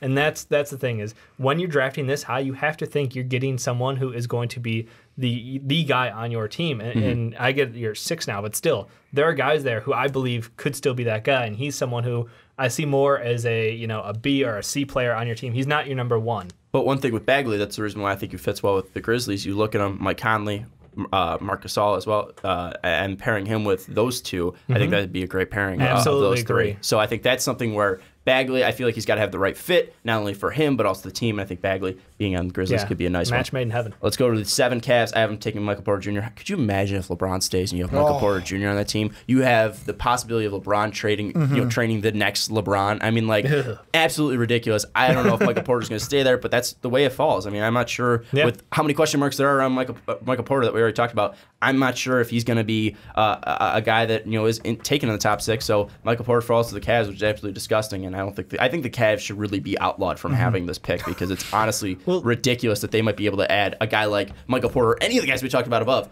on their team. You do realize this is a Cavs in the lottery. So what's going to happen? They're going to walk out with number 1. Pick. Well, and the one thing too is the Nets are worse. The Nets are getting worse along the season. They're losing. How many? I mean, they're down to they're down to their bench roster starting. They are losing a ton of games. The Cavs might have the number 1 pick again. Yeah. Be scary. I don't even know who they're going to take. They're just going to bring in Machine Gun Kelly to sit there in his Cavs jersey, and then they're going to win the pick. Didn't they ban his son? Who cares? The owner's son? Let's talk about the picks. Yeah. No one cares. Let's talk about the picks. Miles Bridges. Why does he fit on the Cavs? The thing, and I was talking to Dave, Machine Gun Kelly. He was there, and they won the draft lottery, whoever they bring. But I was talking to Dave about this before Black Panther, and Dave hit the nail on the head when we were talking about it, is because of where the draft is compared to free agency, I feel like the Cavs at this spot, because I was thinking either small forward, point guard. And I was like, all right, Colin Sexton, move George Hill over the 2. But then I'm like, you know what? If there's an inch of just a little bit of an inkling that we're going to lose LeBron, go with a small forward. And the best one for me was Miles Bridges. All right. Dave, I respect that. Physically he's great. But I like the LeBron going for 3-and-D players. Let's get somebody out there who can force people to play on the outside. He's a great tweener, and he is someone who those skills will go straight to the NBA level. I don't see any question there. The thing for me is this pick, like you said, could go a couple ways. This is one of the landing spots I had from Obamba. I'm like, if you know LeBron's back, get yourself a guy at the 5 who has a good motor and who defensively is going to scare the crap out of people coming at you down the lane. So it was close, but I did want to go with we're going for wings, and that's all we're doing. Yeah, it's going to be interesting to see what the Cavs do. I mean, if LeBron stays, I think there's still even that possibility. If Michael Porter's on the board, I don't think they pass him up. Yeah. I mean, like, Mo Bamba's already gone. Jaren Jackson's already gone. There's not a 5 out there that you can really go with, in my mind. Maybe Wendell Carter if you really feel like it. But if Michael Porter's there, take Michael Porter. Yeah. I mean, like, it's enough with the questions. Go with the potential. No, I mean, like, I feel like if the Cavs have the... It's a great way to restart your franchise for the 3rd time in the last 8 years. Not even. What if LeBron stays for, like, 5 more years or whatever, and then Porter... Does he have 5 years, you think? Oh, yeah. No, I'm saying, like, if they sign him to a max. If No, they I'm sign him to a saying max, he's you're 5 fine. years play of for playing. 5 more years. LeBron? Yeah. I'm not questioning that. I mean, the man's reverse aging. What, he's only 33? 32? How old is he? I don't know his age because it always seems like it's younger. He's gotten in better shape as he's aged. 29 years old, right? Yeah. He's He's going to turn 34 Yeah, in he's December. got 5 more years. He could play till he's 38. Easy. Kobe played till he's 38. Jordan played till he was like 49. Kobe played without an Achilles for a couple of years. Jordan's still playing. And yeah, that's one thing. I mean, LeBron never had a major injury. Yeah. So, you know what I mean? Until that happens, who knows? Knock on wood. Anyways, let's move on to Devils, your team, guys. I have them going with Wendell Carter.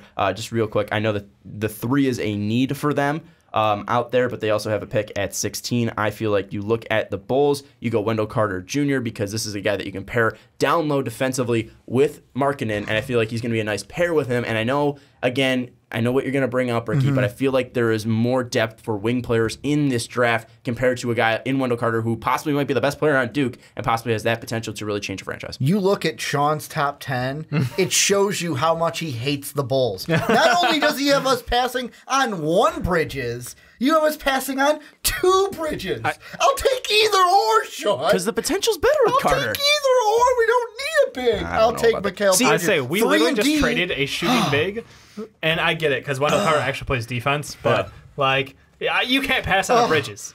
I'll take the 3. For me, I'll take the 3-and-D Which guy. one fits? So you're taking 3-and-D guy. I would take Miles Bridges if he was there. However, he goes to the Cavs in my situation. Okay. Take Mikal. So- I like Miles Bridges as a better fit for the Bulls. Why is that? I think his physicality, his defense, and his body, his build is really good, and I think that would fit their team better. I like the 3-point shooting. I like that. That would fit Hoyball just fine, but I like Miles. I think he's solid. I think he's a guy who will play in this league for the next 15 years. Again, I love Miles Bridges. I loved him last year, too. Mikal Bridges is going to be a great 3-and-D guy. I just think Wendell Carter, pairing him down low, defensively, he could be a stud. And you look at, Zach LaVine obviously hasn't been great, but he's still been injured. Chris Dunn obviously has been injured recently, but what he's done in this 1 year of development time was great. So I mean, like, you can find a guy where at that 5th spot, if I have any weak spots, like, I'm fine with it being my 3 because you can find guys who could just stand out there and shoot threes in the NBA. Like, again, I know I don't feel good. Again, you guys have them going differently. Yep. I feel like you can find a player we have in this so draft. many bigs, and I know we're going to probably move Rolo, and we're stuck with a Sheik and Destroy's contract. It is what it is. But don't forget, we still have the 16th pick, too. Thanks, Pelicans. We do have the 16th pick, and we do have the part of the 1-2 punch. So, I mean, like, I'm just saying, we're pretty big down the... Yeah, but he plays small ball 5 for us really well. Yes, but I feel like Carter would be a better. I feel like Carter versus Bobby Porter is 100 times Carter hands down. See, like, I don't know. Carter's a better defender.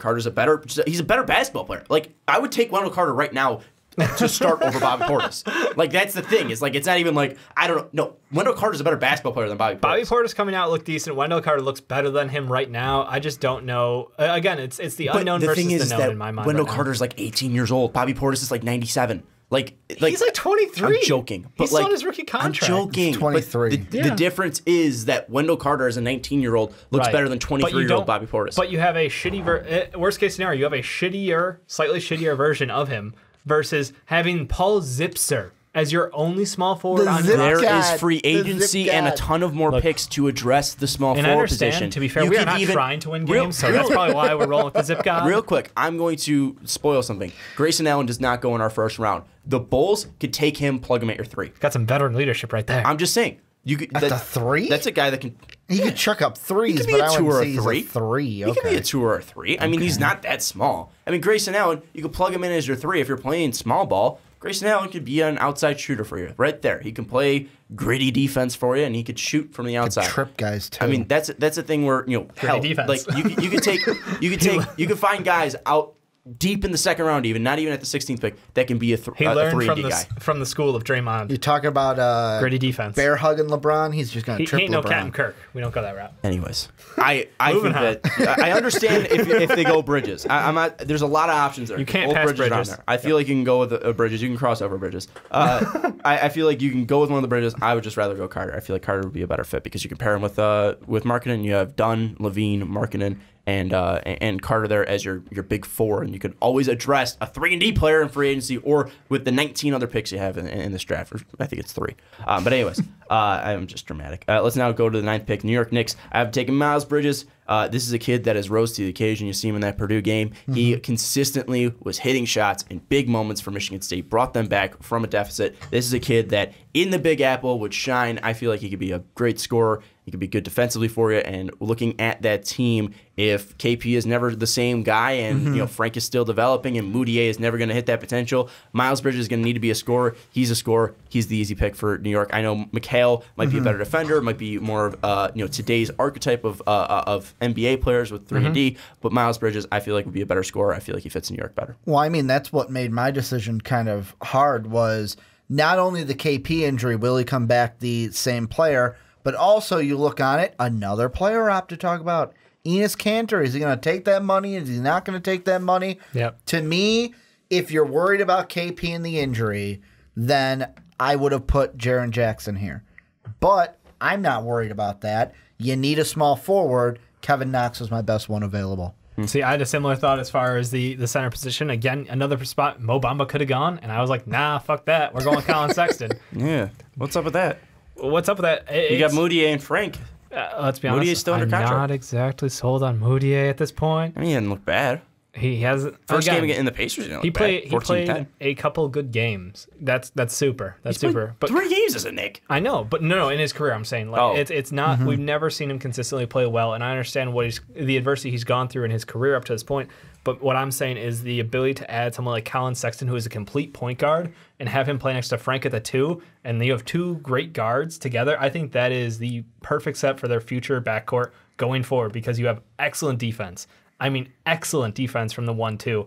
And then you have a guy in Frank who has, once he gains more confidence in that shot, he's going to be a decent shooter because the motion's there, the shot selection's there. He just, confidence needs to come. I think the ball handling skills for Frank, I talked about this coming out before he was drafted. They were going to move him to the 1, but he wasn't ready. And I'm glad that the Knicks have kind of realized that forcing him to play 1 before he's ready is a just recipe for disaster and turnovers.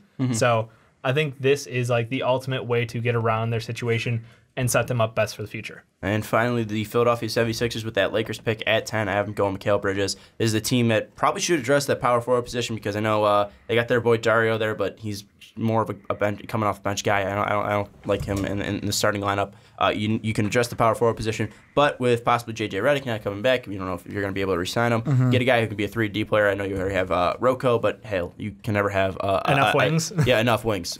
Look at the Boston Celtics. I think Mikal Bridges would be a lovely fit there for the 76ers, especially with Ben Simmons facilitating. Well, and I mean, one of the things I wanted to mention before we went on to the Sixers was 7 to 14 is what I'm calling the Colin Sexton range. He's either going to go as high as 7 or he's going to go as low as 14. I don't see the Clippers not taking him if he's there. But the thing I looked at with the 76ers was, first off, the J.J. Redick thing. Like, they got to get a shooter. But then I'm like, you know what? I think the 76ers are probably like, you know what? Let's hope that Markelle Fultz comes around because we drafted him for a reason.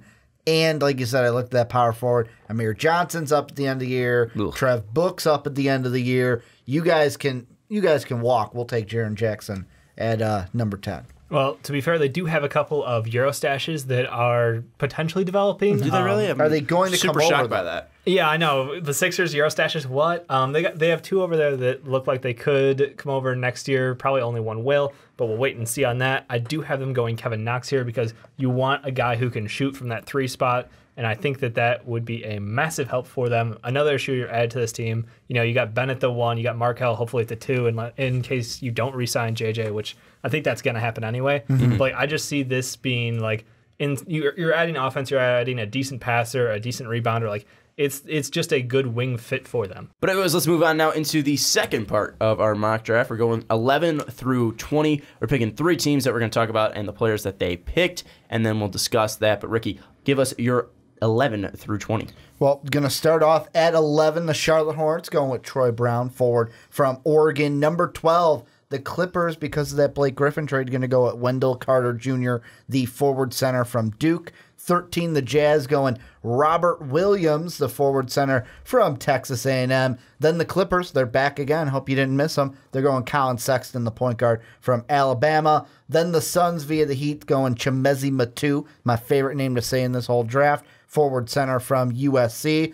The Suns via the Heat, then going with, I just said that one. The Bulls then via the Pelicans, going with Shai Gilgeous-Alexander. Hope I said that one right. You did. The guard from Kentucky. Then the 76ers going with Zana Musa, the small forward from overseas. Trailblazers going Lonnie Walker, guard from Miami. Nuggets going Hamidou Diallo from Kentucky. And the T-Wolves via the Thunder going with Chandler Hutchinson, the forward from Boise State. Dave, give us your 11 through 20. All right, my 11 through 20. I have the Hornets taking Mo Bamba, who weirdly fell down to the spot. I mean, probably won't happen, but it happened in my mock, so deal with it.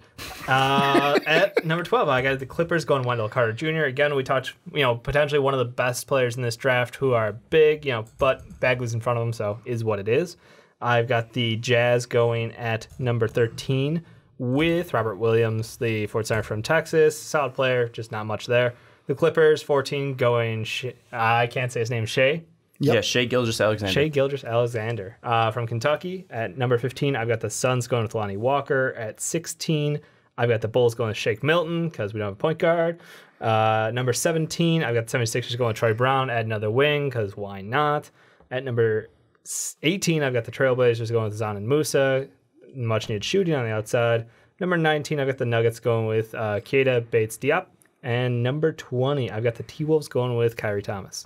And my 11 through 20, we have the Hornets taking Kevin Knox out of Kentucky. At 12, the Clippers taking Colin Sexton from Alabama. 13, the Utah Jazz taking Troy Brown from Oregon. Number 14, the Clippers taking Robert Williams out of Texas A&M. 15, the Suns taking Zan and Musa from overseas. 16, the Bulls taking Hamidou Diallo from Kentucky. 17, the 76ers taking Shai Gilgeous-Alexander, Diallo's backcourt mate over at Kentucky. 18, Trailblazers going with Shake Milton from SMU. 19, Nuggets going with Chandler Hutchinson from Boise State. And number 20, T-Wolves going with Anthony Simmons, the guard, the fifth-year senior in high school at IMG Academy. Let's jump in first. We'll talk about the Clippers since they do have 2 picks in this block at 12 and 14. I had them going Colin Sexton and Robert Williams. Ricky had them going Wendell Carter Jr. and Colin Sexton. And Dave had them going with Wendell Carter and Shai Gilgeous-Alexander, a mix of both big men and guards. Ricky and I ended up actually having the same, we didn't have the same combo of going. You had Robert Williams going 13. But we all three had a guard and forward combo. Mm-hmm. What do you think with the Clippers, especially with this Blake trade that made this possible? What do you think the direction for this team should be going in the draft? Should it be specific player types or should it just be BPA?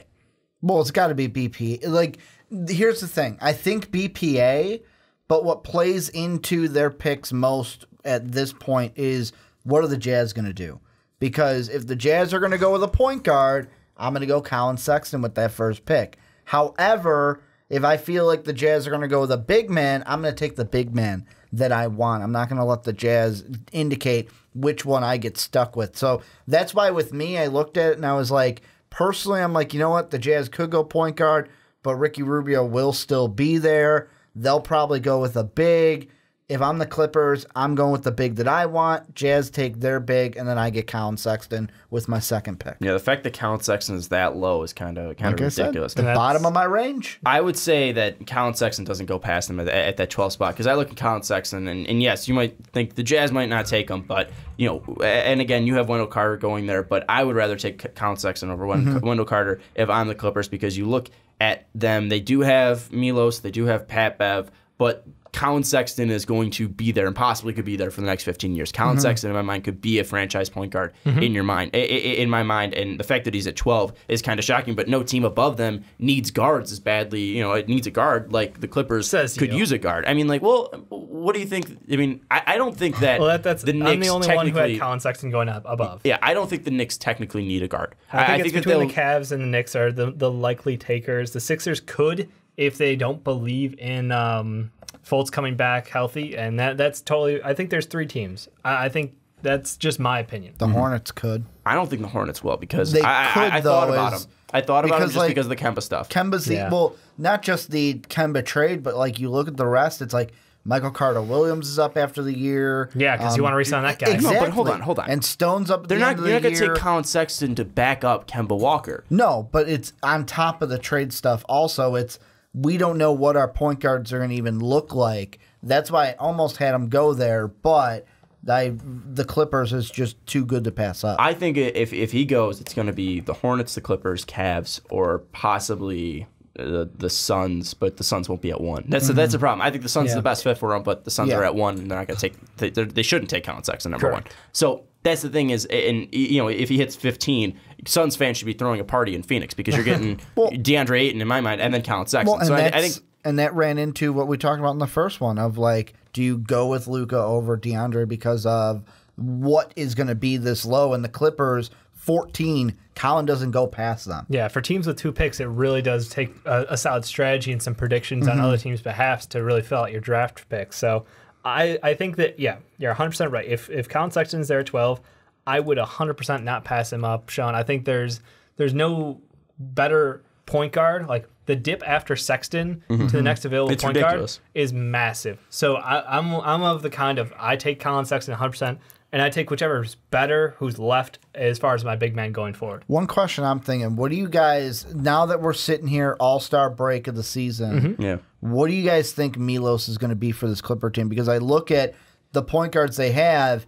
You have Milos, which I'm unsure, that's why I'm asking. But then you got Pat Bev, which he even sees himself, they said on the Will Kane shows, I'm just an A-plus role player. I'm not that starting point guard. Yeah. So is Milos going to be that starting point guard? He's a 31, 32-year-old who's been injured, and we really haven't seen enough out of him. If I'm Jerry West, I'm not banking my whole team on Milos being on my starting point guard when Colin Sexton, being 19, could step in and be my starting point guard for the next 15 years. So I mean that's something where I wouldn't look at Milos being the decider there. I'm looking at Los Angeles. You're trying to get younger. You're trying to get players with potential. Colin Sexton is there. Doesn't matter who else is around. Colin Sexton is not only the best player available, he also has the highest ceiling. I'm going with Colin Sexton if he's there. I think the Hornets can definitely make a play for him, and I think it really depends on the Kemba situation. They're going to be trading Kemba. They're taking Colin Sexton. If Colin Sexton's taken, they're going to be trading Kemba Walker. Right. That's my thought process.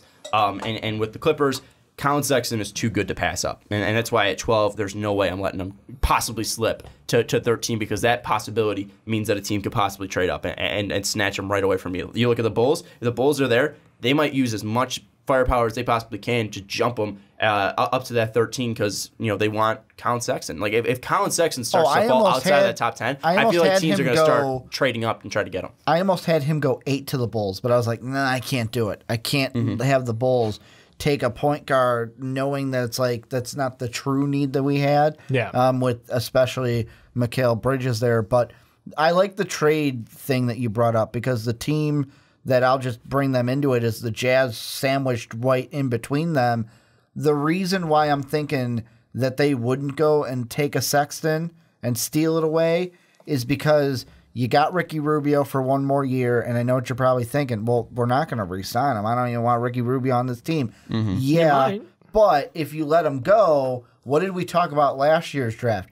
Don Mitchell, he's a 2, but could be transitioned over into that point guard. So for me, the Jazz, if Ricky Rubio getting rid of him is in your plan, Donovan Mitchell is probably going to become your main ball handler and your main point guard. Well, and one thing too, I mean, in your mock, if Colin Sexton is there, I feel like you could take him and you could just bounce back and forth from Donovan Mitchell and Colin Sexton being your ball handler. I mean, those guys. I mean, Donovan Mitchell has proven that he could be a secondary ball handler, and that would just allow Donovan Mitchell to work off ball. So I feel like you could possibly pair those two together, and those two, back there as your 1 and 2 would be a disgusting dynamic duo back there. So I mean, that's the one thing with the Jazz is the Jazz. It's something where you don't really you have a star in Donovan Mitchell, and Rudy Gobert is one of the best down low players in the NBA. But I don't think Gobert's a star. I think if you get Colin Sexton, you could possibly pair him with a star. So that's one thing where if I'm looking at the Jazz, I don't have them going Colin Sexton because Colin Sexton's already gone. But if Colin Sexton's available for the Jazz, I would take him.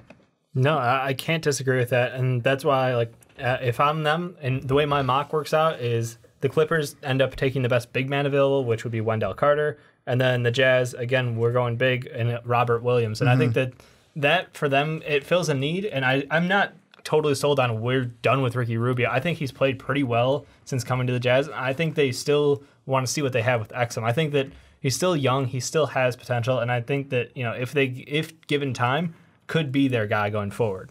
And I think that with the Jazz, again, and the Clippers too, I feel like the Clippers and Jazz both have pieces there. I mean, you look at the Clippers, they're bringing back Lou Will. You look at the Jazz, they're going to have Donovan Mitchell, they're going to have Rudy Gobert. But it's still something where these teams, they might be making the playoffs. They might be, Jazz right now on an 11-game win streak.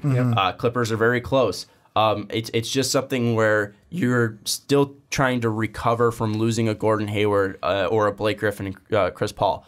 And I think it's something where you just have to take those next steps. And by taking those next steps, that means bringing in new talent, fresh blood. The Jazz have done that with Donovan Mitchell. They're going to need to do it again here. And the Clippers, they're going to need to bring in fresh blood because we don't know the situation with DeAndre Jordan, especially after this year with his contract situation. Lou Will obviously be there. Pat Bev will obviously be there. But those guys have never been 1s and 2s in their careers. You need to start taking guys who are 1s and 2s. And that's why if I'm looking at the Clippers, taking a Wendell Carter for both of you guys, I think that's great. Obviously, I'm taking Colin Sexton just because I think he's going to be a star. Colin Sexton's already off your board. But I think you need to start taking those steps to getting stars. I don't know if Wendell Carter's that guy, but obviously Dave already has Colin Sexton gone. Yeah, Ricky, I'm just a little worried about the Jazz sniping Colin Sexton. And that's the thing where, like you brought up, the Clippers could make the playoffs. If the Clippers make the playoffs and the Suns get in between, the Bulls get in between, then it becomes, all right, let's take Colin Sexton with that first one. Because I don't think the Pistons are... Yeah, the Pistons could make a run. You got Blake and Drummond playing well out there. But I still think that Pistons pick is going to be enough to get them Sexton, hopefully, for the Clippers. And if the Clippers actually make the playoffs, then that could flip it to where, okay, let's take a guard before we look at a big man because they need a power forward now after giving Blake away. They only have one on the roster. Fingers crossed that both teams, the Pistons themselves, don't continue to do well for the rest of this year. There's 26 games left. Montrezl Harrell is the only... Harold's the only power forward they have. He's an RFA at the end of the year. And then you got DeAndre and Boban are your two centers. Well, you're playing Tobias and Danilo both at the 3-4. So, I mean, that's honestly the lap. And the thing is, for moving Blake, they're still doing really well.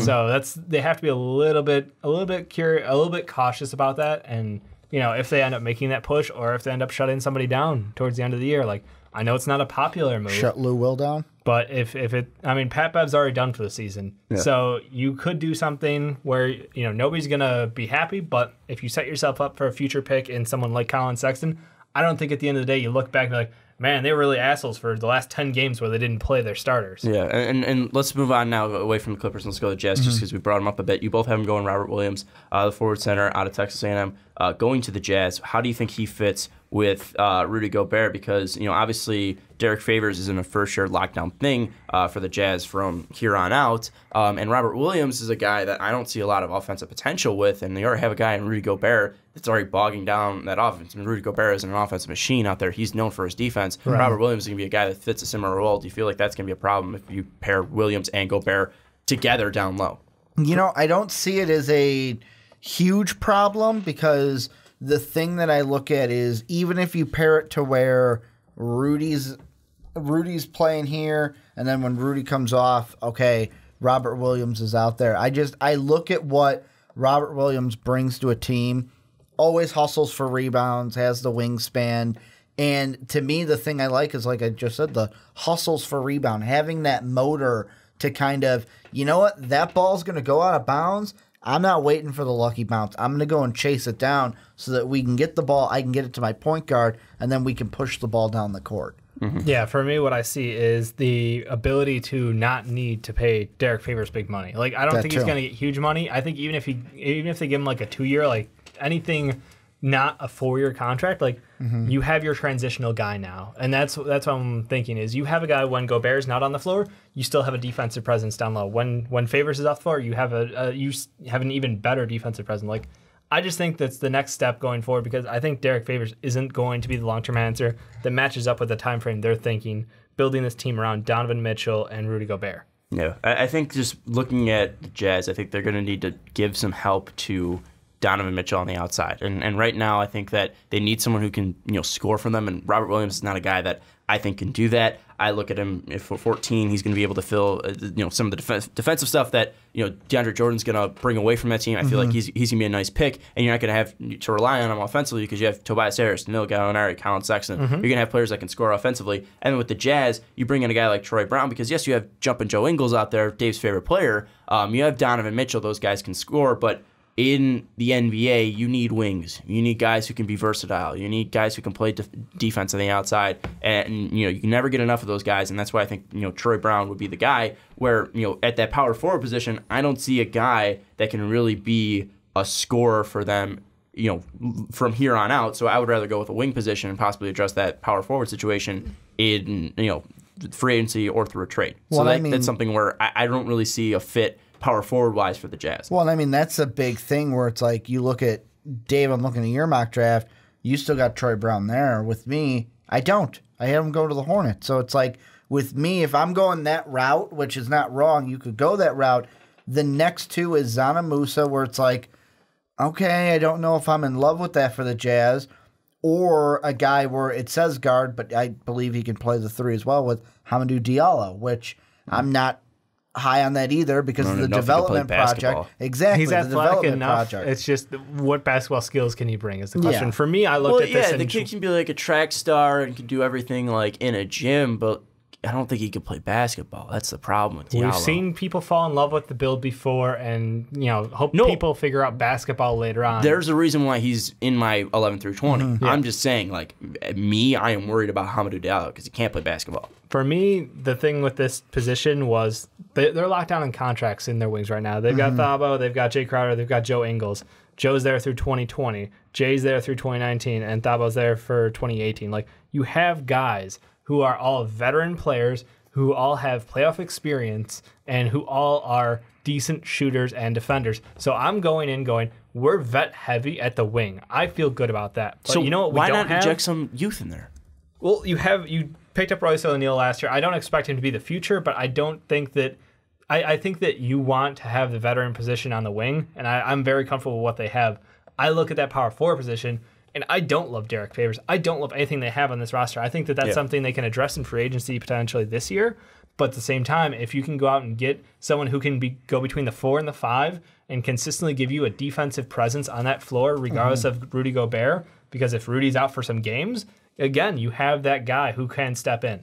I don't know. Just with Robert Williams, I don't think there's enough offensively there that would help the Jazz. And I think I understand your point about having that veteran leadership, but it's just the contracts too. I mean, you're tying yourself up with guys. Joe Ingles is making what, like $7 million a year? 14, 13, 12, and then 11. Well, Jay's making 6 to 7 a year. Jay's got a really affordable contract, so that's something that's really not bogging them down. And that's one thing too with having so many. If you have 3 wings out there, you're going to be able to consistently have consistent players out there that can do the same thing out there, and you're not going to have a dip in talent. And that's something where Troy Brown is also going to bring youthful energy, and he's going to bring something different than Joe Ingles. Joe Ingles has been a great outside shooter, but Troy Brown also is more athletic than Joe Ingles. He can possibly become a better defender than Joe Ingles. And you look at Jay Crowder. Jay Crowder was great in Boston. He finds himself again. He's been okay in Utah, but I mean, again, it's been such a small sample size.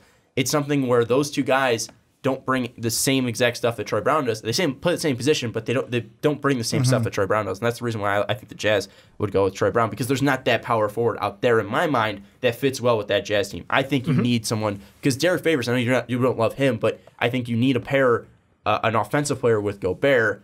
Favors has shown that he can play offensively at points in his career. And I don't think there's a guy out there that's worth the pick for the Jazz at that spot. Like, the only player that I would think of is like maybe Jonte Porter, but Jonte Porter would be a reach. Yeah.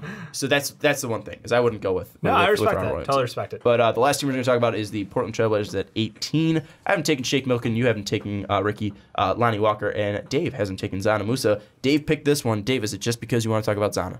A little bit, Zonin. A little bit, because I think the Trailblazers are one of those weird teams where they got stuck in cap hell, and they were really locked into players, and they had to ship around some contracts. And when I look at this team going forward, it's like, why haven't they been successful? What is holding this team back? And, last year it was the addition of Jusuf Nurkic, and we saw what his toughness brought. When he's on that court, it is night and day for this team. But then they ran to the issue of, now all of a sudden we're lacking some shooting. Why? Our wing depth isn't great, and we're not getting a consistent performance out there. Zana Musa is a guy who I think can come in, knock down shots for you, and make sure that you don't have that drop-off from going with Dame and CJ out there. And then when you go to that second unit, they always try to balance it so one of the two's out there, and they can never truly rest them both at the same time without a massive drop-off in their box score, pretty much. It's one of those things where I feel like small forward, easily addressable here, with a guy with high upside, with a clean shot, and somebody who will definitely be there in this range. Yeah, the one thing is that I just have Zan gone, so I can't take him. But you have him going as well. Before I'm going to the 76ers, Ricky. Yep. So we go with the guard spot with Shake Milton and Lonnie Walker. My thought process, and Ricky, you can let me know if it's the same thing, is just the fact that behind CJ and Dame, there's not a lot of depth there at that guard position for the Portland Trailblazers. So I'm looking for a guy that defensively, Dame and CJ, they're great players, not the greatest defenders. So if you have the ability to bring in a Shake Milton who could be a defender, can also distribute the ball, to a guy like CJ or Dame, if they want to work those two off ball, I feel like Shake Milton would be a perfect fit. But you're going with Lonnie Walker, a guy with a lot of potential. What was your reasoning for going Lonnie Walker in that spot over like a Shake Milton who's available? When I look at the Trailblazers, the thing I think of is, like Dave said, they're in cap hell. But the thing that I really think of is they're a team because of having Dame locked down until 2021, having CJ locked down till 2021. They're a team that's probably going to be a playoff team for a while. They don't have to worry about, we're going to be in the lottery this year. No, they're going to be a playoff team. But it's really what quality playoff team are you going to be. And with me, I'm looking at it where it's sort of a kind of a BPA, but it's more of like a, hey, you know what? If this player, and with his potential, is where we think it is, this will end up being a BPA. It might not look BPA because, he has an injury. We haven't seen what we wanted to see out of him this year because of that injury. But when you look at him, he's a guy who, the percentage is low, but he can shoot the three. He's got the wingspan. He's young, and he can play defense.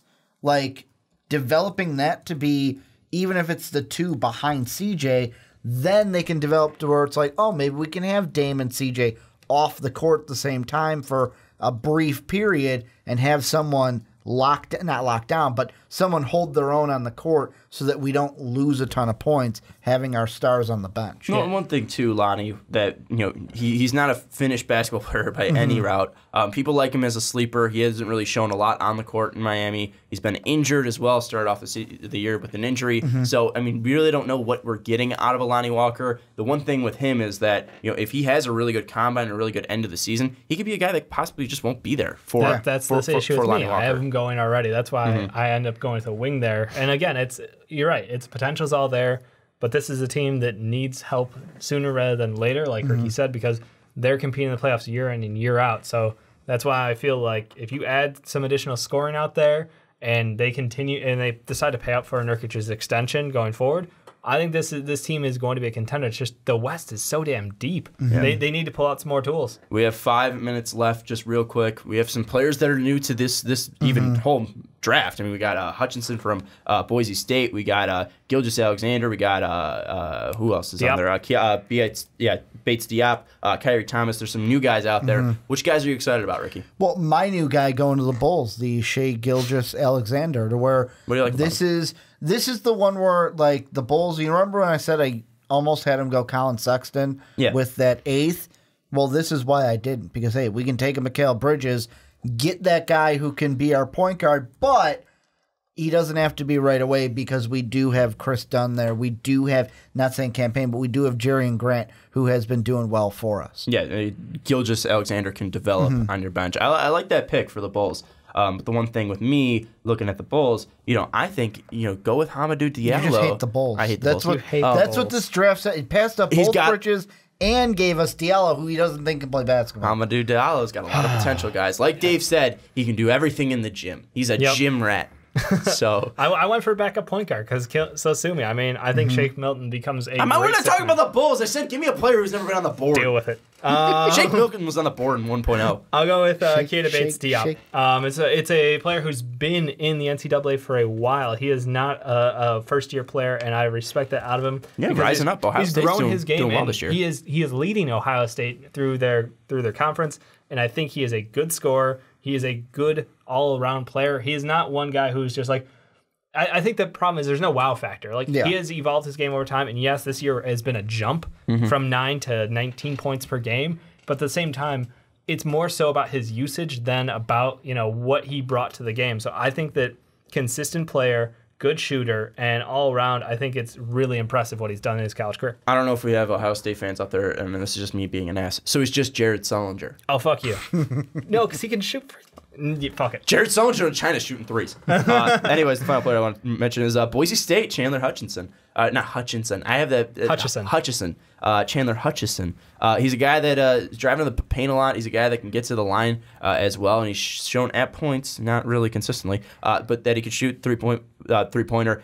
There's a big drop-off, really, probably after the 14th pick. Then you're really going off of potential. So a guy with Hutchison, who throughout his career at Boise State has improved, gotten better. Could be a guy that could be a good role player for people down the line. Could possibly be like a Kyle Kuzma guy who we all slept on last year and really took. Did we sleep on him? I don't remember any of us mentioning Kyle Kuzma in any of our mock drafts. I never brought up Kuz Daddy. Never, not once. Did you bring up Kuzma? I honestly can't remember last year. I don't think any of us brought up Kuzma. So that's one thing where you look at Hutchison. Hutchison could be a guy that we would possibly never look at, and he's just a guy that could be a nice role player, and maybe he could be something more. But hey, this guy could be a good role player, and I think the Nuggets, with their situation with Willithrow Barton, Wilson Chandler, they need to get a small forward, and Hutchison can be a guy that can fill some of the same roles that Will Thrill and Wilson Chandler did. So those are the guys that we talked about in our 2.0. But let's move into the last leg of our mock draft 2.0. If you're watching on YouTube, thanks for joining us for part 3. We're talking about 21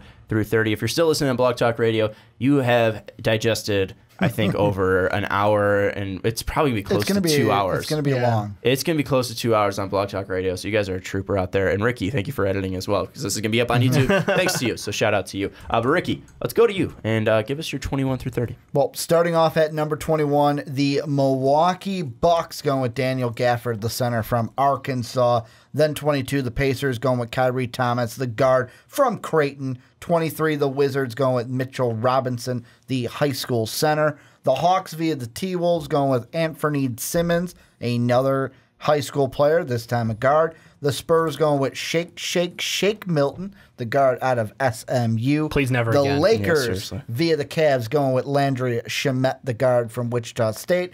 Celtics at 27 going Brandon McCoy, the forward center from UNLV. The Nets via the Raptors going with Raleigh. You literally tried this 7 times Raleigh before Elkins. the podcast. Raleigh How do Elkins. you get it so messed up in your mind? And then it just comes out. The guard forward from Arizona is what I was He said it perfect before the podcast. I corrected you before we started, and I still screwed it up. Then the Warriors at 29 going Trayvon Duval, the guard from Duke. And then Mr. Irrelevant for the first round, the Hawks via the Rockets going with Jacob Evans, the forward from Cincinnati. Don't try to make things that aren't a thing. Well, he's the last pick of our mock, so he's Mr. Irrelevant. He's not Mr. Irrelevant. There's only one Mr. Irrelevant. There's only one, and he has picked 60. Yes. Sorry, Dave, deal with it. Go with your 21 through 30, and please don't say shake, shake, shake, shake. I would never do that, and that's okay. He's already gone anyways. Yeah, I'll say. So I've got the Bucks at 21 going with Daniel Gafford from Arkansas. At number 22, I've got the Pacers taking Chandler Hutchison from Boise. At 23, I've got the Wizards going with Josh Okogie from Georgia Tech. I do love that boy. 24, I've got the Hawks going Anthony Simmons because it's all about that youth. 25, I've got the Spurs going Landry Shamet, the one and only. 26, I've got the Lakers going with Mitchell Robinson because they need a center badly. 27, I've got the Celtics going with Bruce Brown. 28, I've got the Nets going with Hamadou. 29, whatever. They got time. And the Warriors at 29 go with Shemezi Matu. And number 30, one of my favorite picks, I've got the Hawks stashing for Isaac Bonga. One thing this draft is great for, even if the players suck, even though I don't think they will, this might be one of the best drafts of all time. The names are phenomenal. Bonga, Hamadou, Anthony Simmons, Okogie, Shemezi Matu, Shea Gilgeous-Alexander, like these are some Mohamed Bamba, Zanin Musa, like these are some killer names. And Luka Doncic, it's also some good names out here. But anyways, my 21 through 30, we have the Bucks taking Mitchell Robinson, the player who went away from Western Kentucky, taking a break, taking a siesta from basketball this year, working outside of a team. And we got 22, the Pacers going with Lonnie Walker from Miami. Then at 23, the Wizards going with Daniel Gafford from Arkansas. 24, the Atlanta Hawks going with Jonte Porter, the other Porter from Missouri. 25, the Spurs going with Landry Shamet from Wichita State. 26, the Lakers going with Bruce Brown from Miami, Florida. 27, the Celtics going with Trayvon Duval from Duke. 28, the Nets going with Keita Bates-Diop from Ohio State. 29, the Warriors going with Kyrie Thomas from Creighton. And 30, the Atlanta Hawks via the Houston Rockets, Jacob Evans from Cincinnati. And guys, let's talk first about the Hawks. They have 2 picks in this bunch. I have them going Jonte Porter, Jacob Evans. Dave has them going Isaac Bonga and Anthony Simmons. And Ricky has them going Anthony Simmons and Jacob Evans. So a little bit overlap. You guys both have them going Simmons, and Ricky and I both have them going Evans. What should be the attack for the Hawks? Young talent. I mean, realistically, like the way that I had it going down was we're gonna get our big, we're gonna get Ayton at 1, then we're gonna go with guy at 2, then a guy who can play the point guard and Simmons, then a guy who can be just a wing and play the 3. So you're hitting every level of what you're doing. Your big, your backcourt, and then your wing. Yeah, that's totally fair. I am not the same way. I've got them going Luka and Isaac Bonga. Bonga is like a worse version of Luka as it stands today. Don't care because Bonga's got stash potential, and if he develops and continues to develop, would really be something valuable out there. Even if he is coming off of the bench, he'd be one of the best 6-men potentially. Like it's just, I think he's a guy who you take a flyer on just for the potential. It's not so much like it's a great fit for your team right now. I don't know if I would want to do a 2nd-round pick on him because you get the 1st-round pick. That means you get the protection over his contract. And then I've got Anthony Simmons because he's one of the younger players in this draft. Or not one of the younger. He's still a 5th-year senior, so same age. But he's 18, I think, still. Yeah. I mean, the whole thing is young point guard. He has the body size for it. And I think that obviously they're not totally in love with Schroeder right now, so you might as well roll the dice. Yeah, the one thing with Anthony Simmons is really, is he going to come out? He has a meeting with Minnesota at some point. He hasn't declared a date, and I think he's going to make his decision by March. So it's going to be interesting to see if Simmons comes out. But I think he's a player that, right now a 5-star recruit, I feel like he's going to go in top 20 if he comes out just because there is that potential. You really haven't seen him in a college system, but you have that potential. You have that ability to work with him. I feel like if he hits, it's going to be T-Wolves would be the last team that lets him pass through their fingers. So I think Simmons, though, at 24 for the Hawks would be an absolute steal.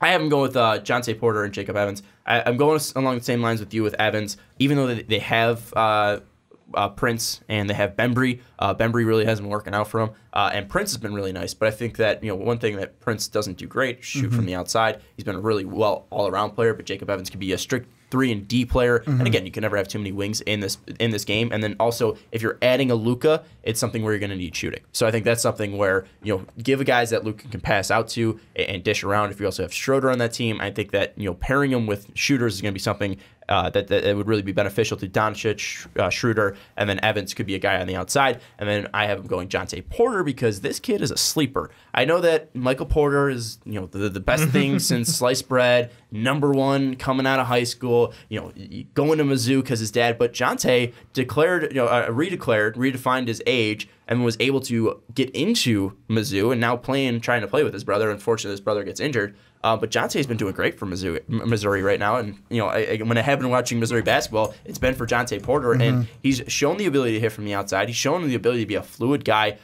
running the floor up and down. He's shown the ability to have a big, nice body. He's completely different from his brother. Don't expect it. He's more of a built player. And it's something where Jontay Porter, I feel like, if you have the passing abilities of Luka, you have the passing abilities of Schroeder, having him run off pick and rolls, pick and pops, cutting as well. I think that Porter could be a really nice addition to this team. I think that Jontay could be a real sleeper that, in the fact that people might be looking over him just because they're not watching a ton of Missouri tape because Michael Porter isn't out there, and they might be looking over him because, he's really young. They might be looking over him because he's the other brother. But I think that he can be a guy that, even though Brook Lopez was the better Lopez, Robert Lopez has had a real nice career for himself. The thing that I think about with... I said Robin. Yeah, Robin. With Jontay Porter is, it's very... Like, you talk about Simmons possibly not coming out. I see different mock drafts, whether it's 2019, 2018, SI, ESPN, well, the reason why you might be seeing him on 2019 is because he was going to be in the class of 2019, but then reclassified to get into this year. What I'm saying is I've seen mock drafts where people are like, imagine this. It's like, I'm using yours as the example. Yeah. You're 24 right now.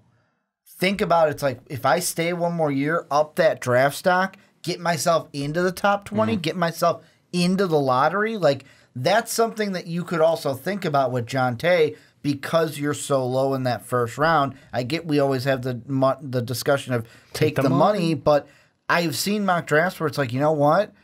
He could go to the 2019 draft and add to that one that'll probably have like R.J. Barrett and Zion. The thing with that is look at the 23 players before him.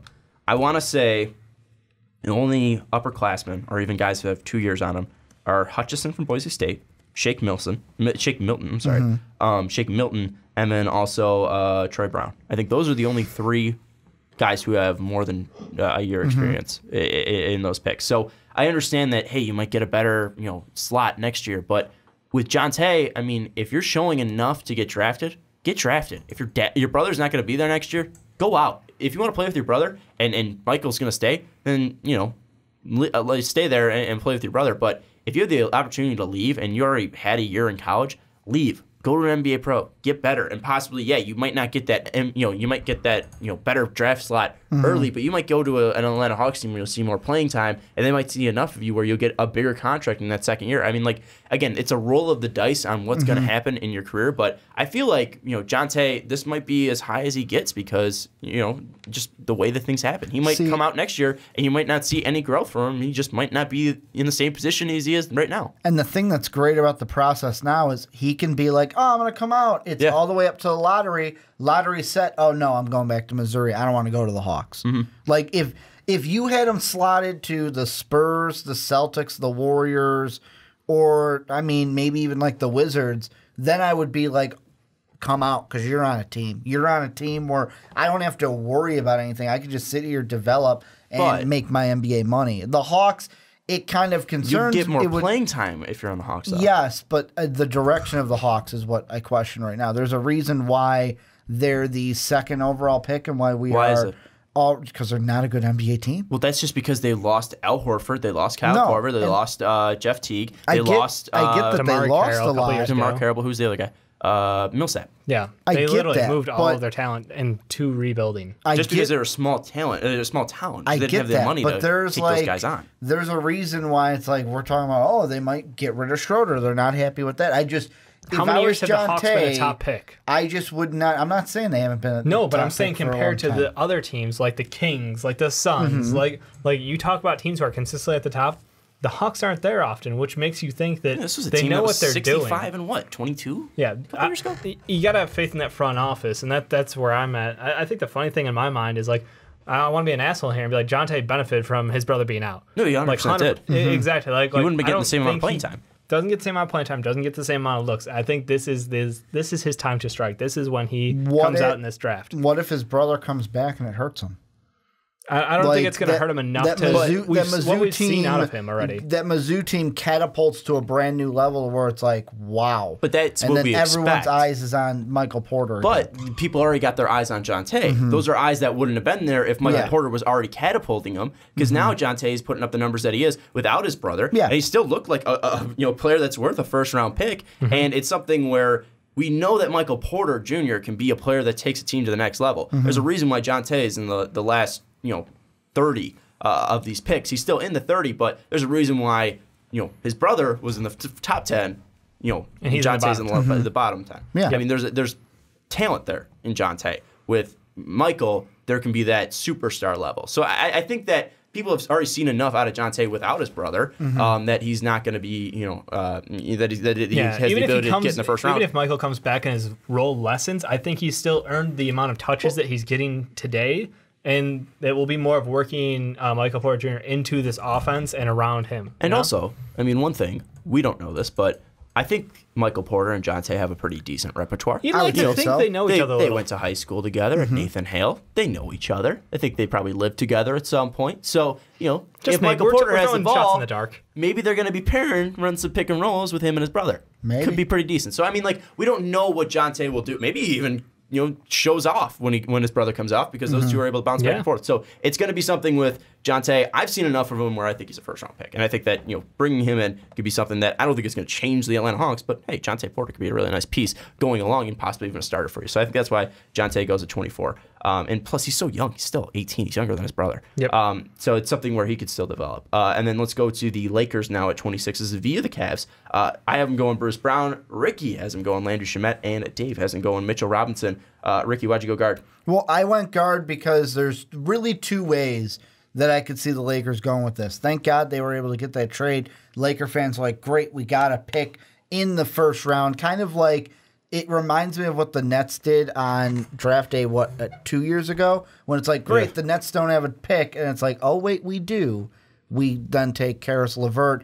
They can go two ways. They can either go with somebody who can come in and be the backup to Thaddeus Lonzo Young, Ball. Thad Young. Yes, they traded Thaddeus Young. Bugging me. I don't remember who they could draft someone to be the backup to Lonzo Ball, because let's be honest, IT probably not staying with this team. Or I actually like the pick that Dave made, because what's the future of Brook Lopez? Is he going to be back next year? Is he going to go somewhere else? That's the two ways I see them going, either with a center or with a guard, a point guard to back up Lonzo. Well, the one thing I want to bring up the Lakers, you still have our buddy Josh Hart out there. He's been pretty decent for the Lakers, but he's more of a combo guard. He can be a 1 or 2. So that's the reason why he wouldn't really push out. You can take a point guard. Yeah. I also have Shamet going, and Shamet we know brings a ton of 3-point shooting to that team, and could be great off the bench, and just gonna be another body that Lonzo can pass to. So I like the Landry fit there. I went Bruce Brown just because Bruce Brown has shown the ability to be a secondary ball handler. If Lonzo's out, I think obviously this team's going to change because we know how much Lonzo can bring to a team with his distributing abilities. But Bruce Brown can at least be a guy that can be a decent defender and could be a really good backup point guard. And I think if you're looking for a backup point guard, Bruce Brown could be that guy. So I think that's why if you're looking for the Lakers, you have a guard in Josh Hart that can go through the 1 and 2. Find a for sure backup to Lonzo. And that's, I think, why you go in Brown or Shamet. And let's be honest, Brown, Shamet, or Robinson, they're not the main ad that they're looking to add to this team. It's LeBron and PG-13. Those are the guys that they're really looking to add to this team in free agency. They're not freeing cap space for Landry Shamet? I'd free cap space for Landry Shamet. What I'm saying is, they're not going crazy to try to get Brown, Shamet, or Robinson. They could really take anything here, maybe even the center part for Brook. If they do think, hey, we're going to land a LeBron, we're going to land a PG-13, we're going to bring those big free agents home. I think they're declining Julius Randle's options to bring in Landry Shamet. I think that's a move. You and Julius Randle, man. The one thing, though, with Dave, with Mitchell Robinson, is they do have Zubac out there. I like him, but he's going to be out. He's soft. He's soft. He don't play defense like the rest of them boys. Use the soft word. He is. Did you see him offensively against Minnesota Timberwolves, grabbing boards, slamming them home? He's never had a problem with his offense. He's had one of the best soft touches around the rim. But what I'm saying. But again, the word is soft. But he's not soft inside. Offensively. Defensively, he is. Okay. And that's the problem. Okay, Enzo. But what does Mitchell Robinson bring that's not soft? Mitchell Robinson is a young, athletic big, and that is exactly what they need to pair with this team. And I think that, honestly, I just look and see like you said, Brook Lopez is done, 100% like gone. You don't think he's coming back at all? Probably not. And then I look at Thomas Bryant, who they've been working on. He's a project kid who has been in the G League, and I kind of want to like him, but he's not there yet. So I think you go and you take a flyer on Mitchell Robinson, who, again, he took that year away from basketball in college, and he's working on developing his game individually, which I can respect that. But at the same time, it's kind of a mystery boat. So it could be for the benefit of a team who will take a flyer on him late, who's getting more than he might have gone higher had he been in this draft. Because you have to remember how highly he was rated coming into this class. He wasn't like a slouch by any means. No, he was going to go to Western Kentucky, but I think he was originally committed to Louisville. I think that's why he flipped to Western Kentucky, or he was supposed to go to Kentucky. There was something with Mitchell Robinson, though, that he committed to either a big-time school or he committed to Western Kentucky, but always had these doubts that he wasn't going to actually go play college ball, and then ended up decommitting from Western Kentucky. There's a weird story with Mitchell Robinson going out there. I haven't read enough about it, because I know he was committed to Western Kentucky, but he might have been committed to a prior team, or at least been in talks with a bigger school before.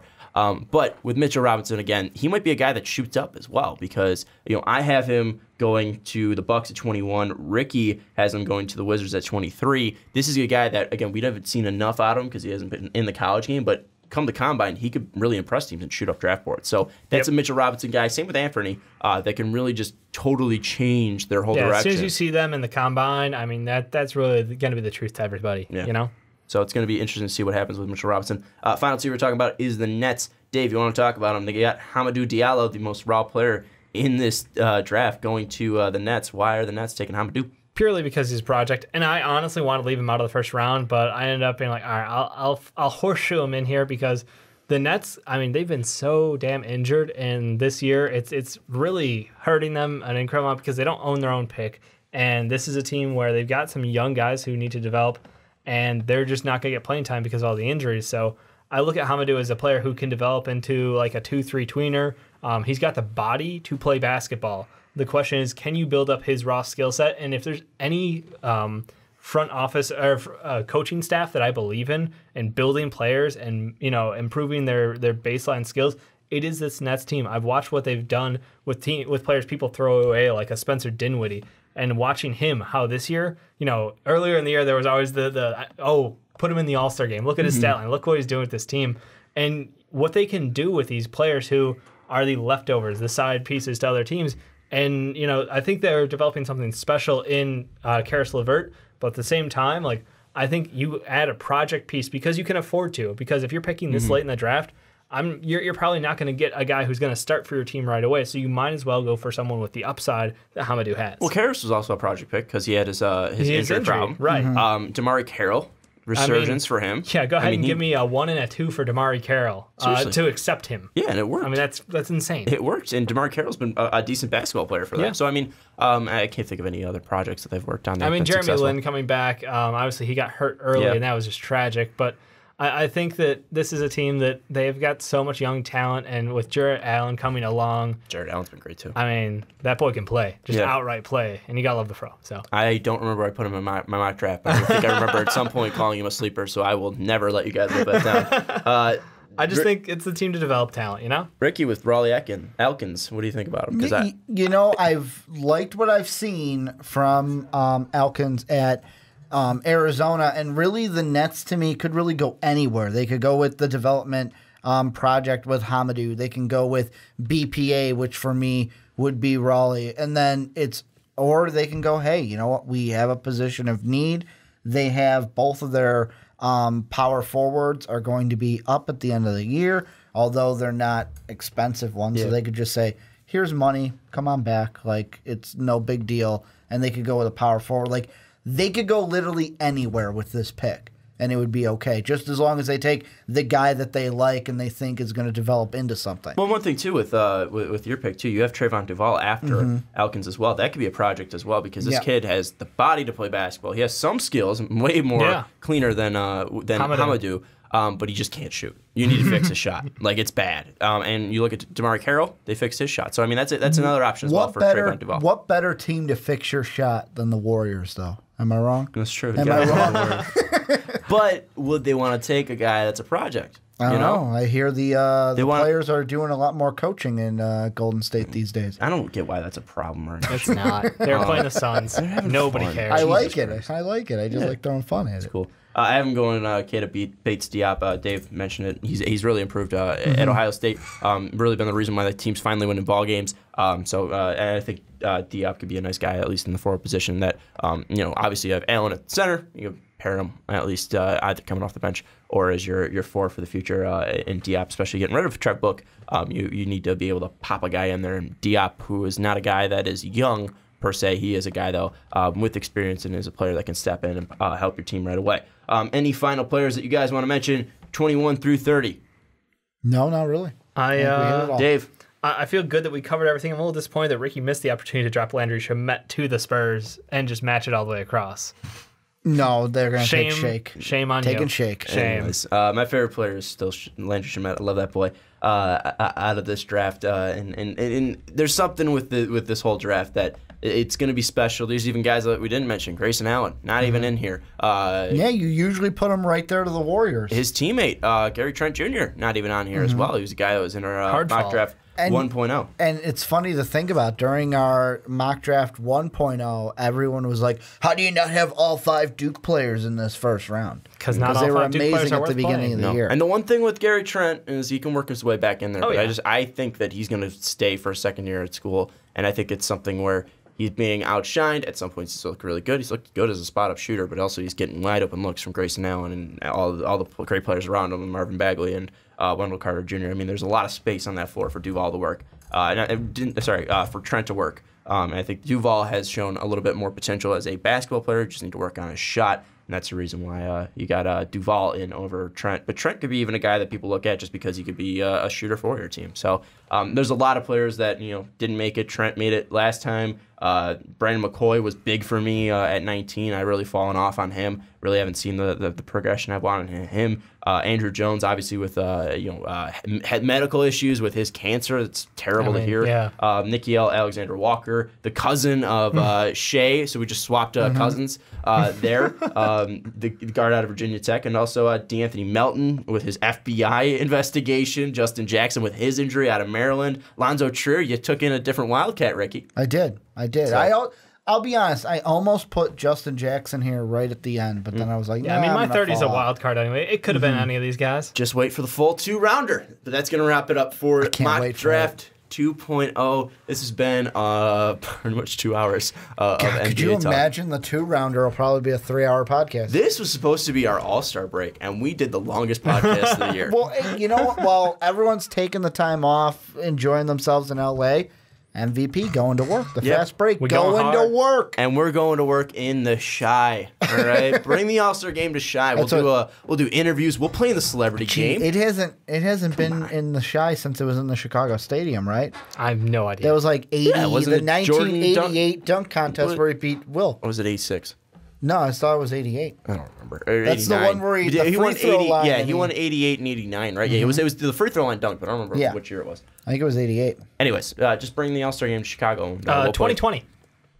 2020, boys. 2020. Hey, MVP All-Star game. All right, get the hashtag going. Bring MVP. No, it's too long. Hashtag MVP ASG 2020. Okay. Get that trending. Hashtag MVP ASG 2020 on Twitter. I'll tweet it out right now. And it was 1988. 1988. The East won 138 to 133. 32 years later, 28 years later. Doing math live. Someone help me. 2020. Somebody help me. 32 years later, no, that's too long. No. 20. How old am I? 25 28. years. No. You are really It's 30. 32. It's 30. It's 30 right now. 32. 32. 32 years Yeah, later, yeah. we'll recreate this free throw line dunk. All right? Sorry, guys. Do you want to know the I starting? was right the first time. I just second guessed myself. Do You you, guys couldn't bail do you me want out. to know the starting fives the last time the All-Star game was in Chicago? You can't guess? Yes. Dominique.